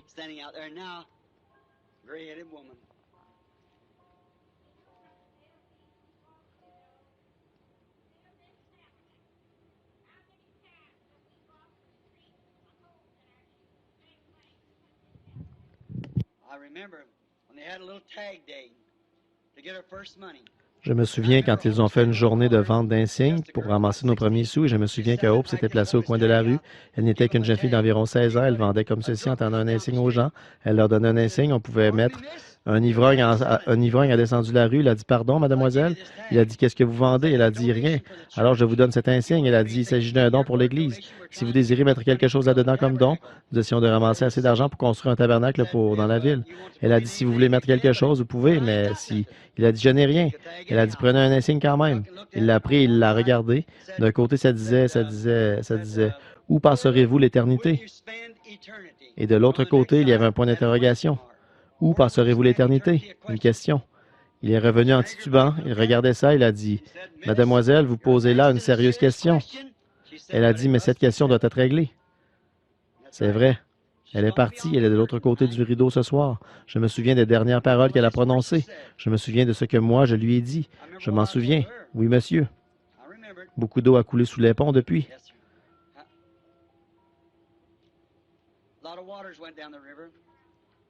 Nous avions l'habitude de nous tenir là, et même avant que nous allions en église, nous avions l'habitude de nous tenir debout, de nous tenir par la main en chantant ce cantique. C'est comme si je l'entendais encore. Myrtille n'était qu'un bout de chou à cette époque-là. J'ai une photo du petit Leroy qui se tenait là debout, ce n'était qu'un bambin, quoi. Béni soit le lien qui nous unit en Christ.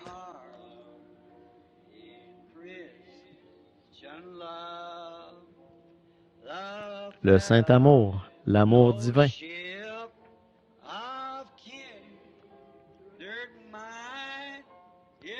Que verse en nous l'Esprit.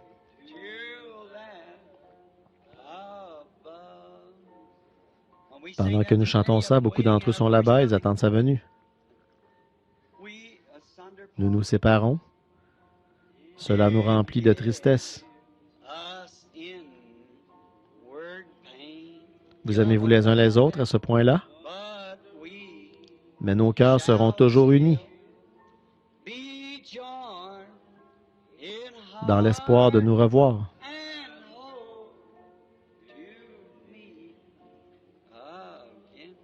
Frère Freeman, vous, c'était tout près de cette époque-là, n'est-ce pas? Je pensais à ça, je vous ai connu quand nous allions chez Frère Roy. Vous vous souvenez des Adcock? J'ai celle de Kenneth. Comment s'appelait sa sœur? J'ai leur photo. Nous étions tous debout là, nos bras les uns autour des autres, devant le bâtiment, avec le docteur Roy E. Davis, le pasteur. Je les regardais tout à l'heure. Doc nous a apporté les vieilles photos. Ça m'a fait tout drôle en dedans. Maintenant, beaucoup d'entre eux sont partis, vous voyez, partis. Ce sera bientôt à notre tour de partir, vous voyez. Mais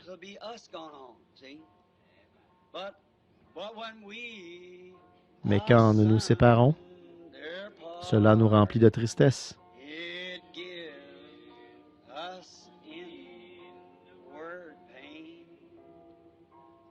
Mais nos cœurs seront toujours unis dans l'espoir de nous revoir.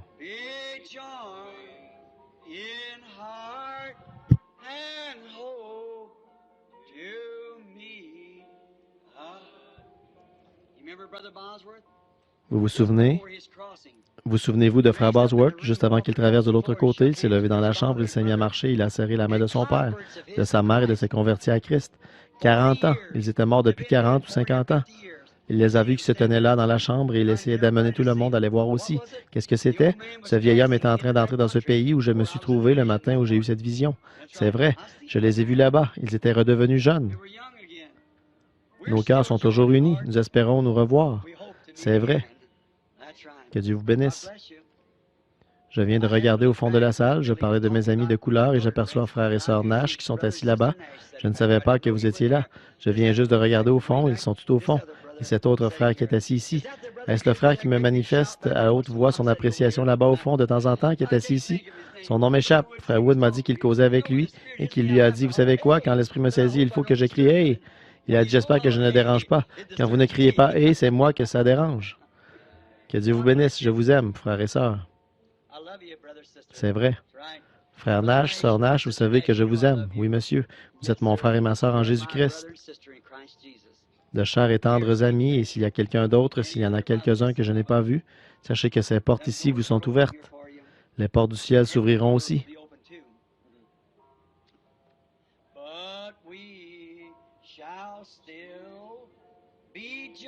Mais nos cœurs seront toujours unis dans l'espoir de nous revoir.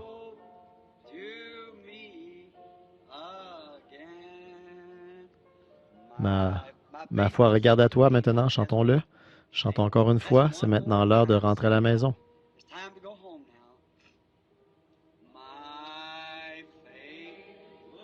Ma foi regarde à toi. Toi, agneau du calvaire.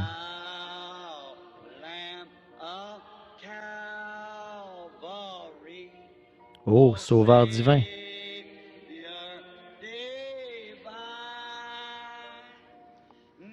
Écoute ma prière.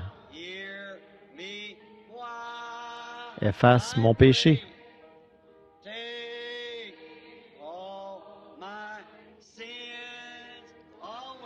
Que je sois dès ce jour entier à toi.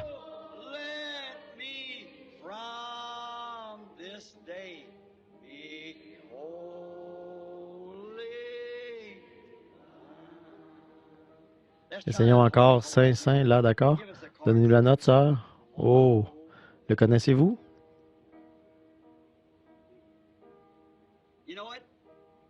Vous vous souvenez quand sœur Gertie et les autres chantaient ça?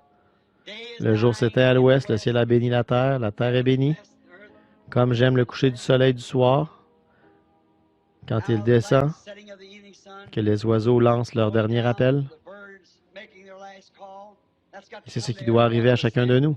Je trouve que le temps du soir, avez-vous déjà remarqué, le vent cesse de souffler, les oiseaux se taisent, voyez, c'est le monde qui s'éteint, le jour qui s'éteint, pour naître de nouveau le lendemain matin. Très bien, maintenant essayons. Voyons si nous y arrivons. Saint, Saint, Saint, Dieu très puissant.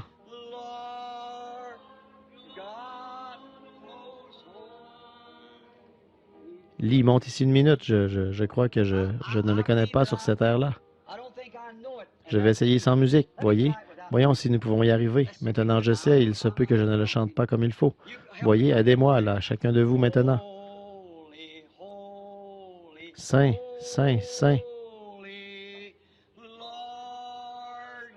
Dieu très armé.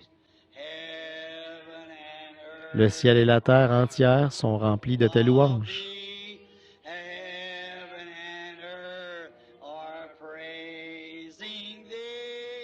Ô Dieu très haut.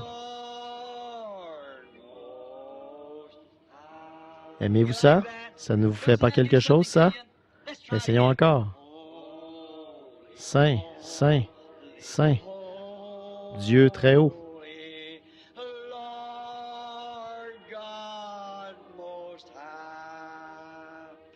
Le ciel et la terre entière sont remplis de tes louanges.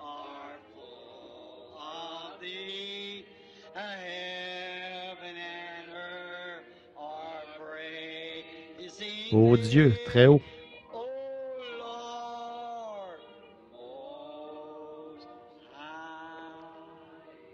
J'aime ça, pas vous? Oh, comme j'aime ces bons vieux chants. Il y a quelque chose que j'aime dans ces chants. Vous pouvez garder tous vos petits chants saccadés, tant que vous voudrez. Donnez-moi ça, c'est ça que j'aime. Au-delà du voile déchiré et tous les autres jolis chants comme celui-là, j'aime ces chants-là. Je pense que chanter fait partie de l'adoration. Oui, monsieur. Chanter les louanges de l'Éternel. Très bien, maintenant le cantique que nous avons l'habitude de chanter en nous séparant. Revêt-toi du nom de Jésus. Maintenant que le Seigneur vous bénisse alors que nous nous levons. Alors que nous nous levons. Revêt-toi du nom de Jésus. Ô toi, enfant de tristesse.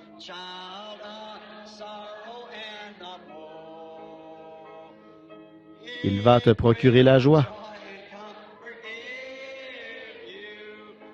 Oh, prends-le partout où tu vas.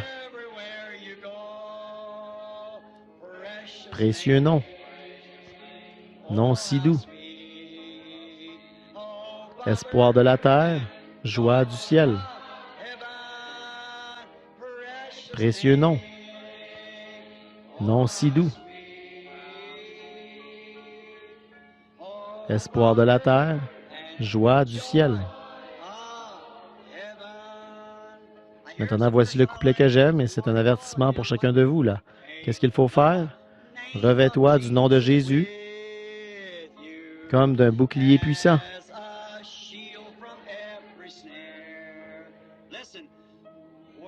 Écoutez, quand les tentations surviennent, que devez-vous faire? Murmure simplement son nom en priant. Précieux nom, nom si doux. Espoir de la terre, joie du ciel. Précieux nom, nom si doux.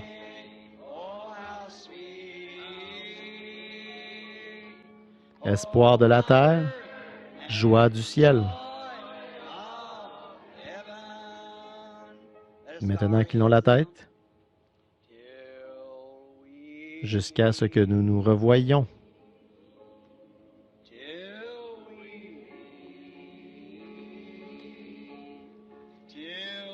Réunis aux pieds de Jésus,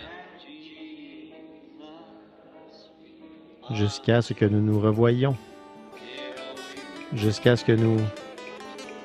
Seigneur Jésus, bénis mon cher frère et guéris-le maintenant, au nom de Jésus.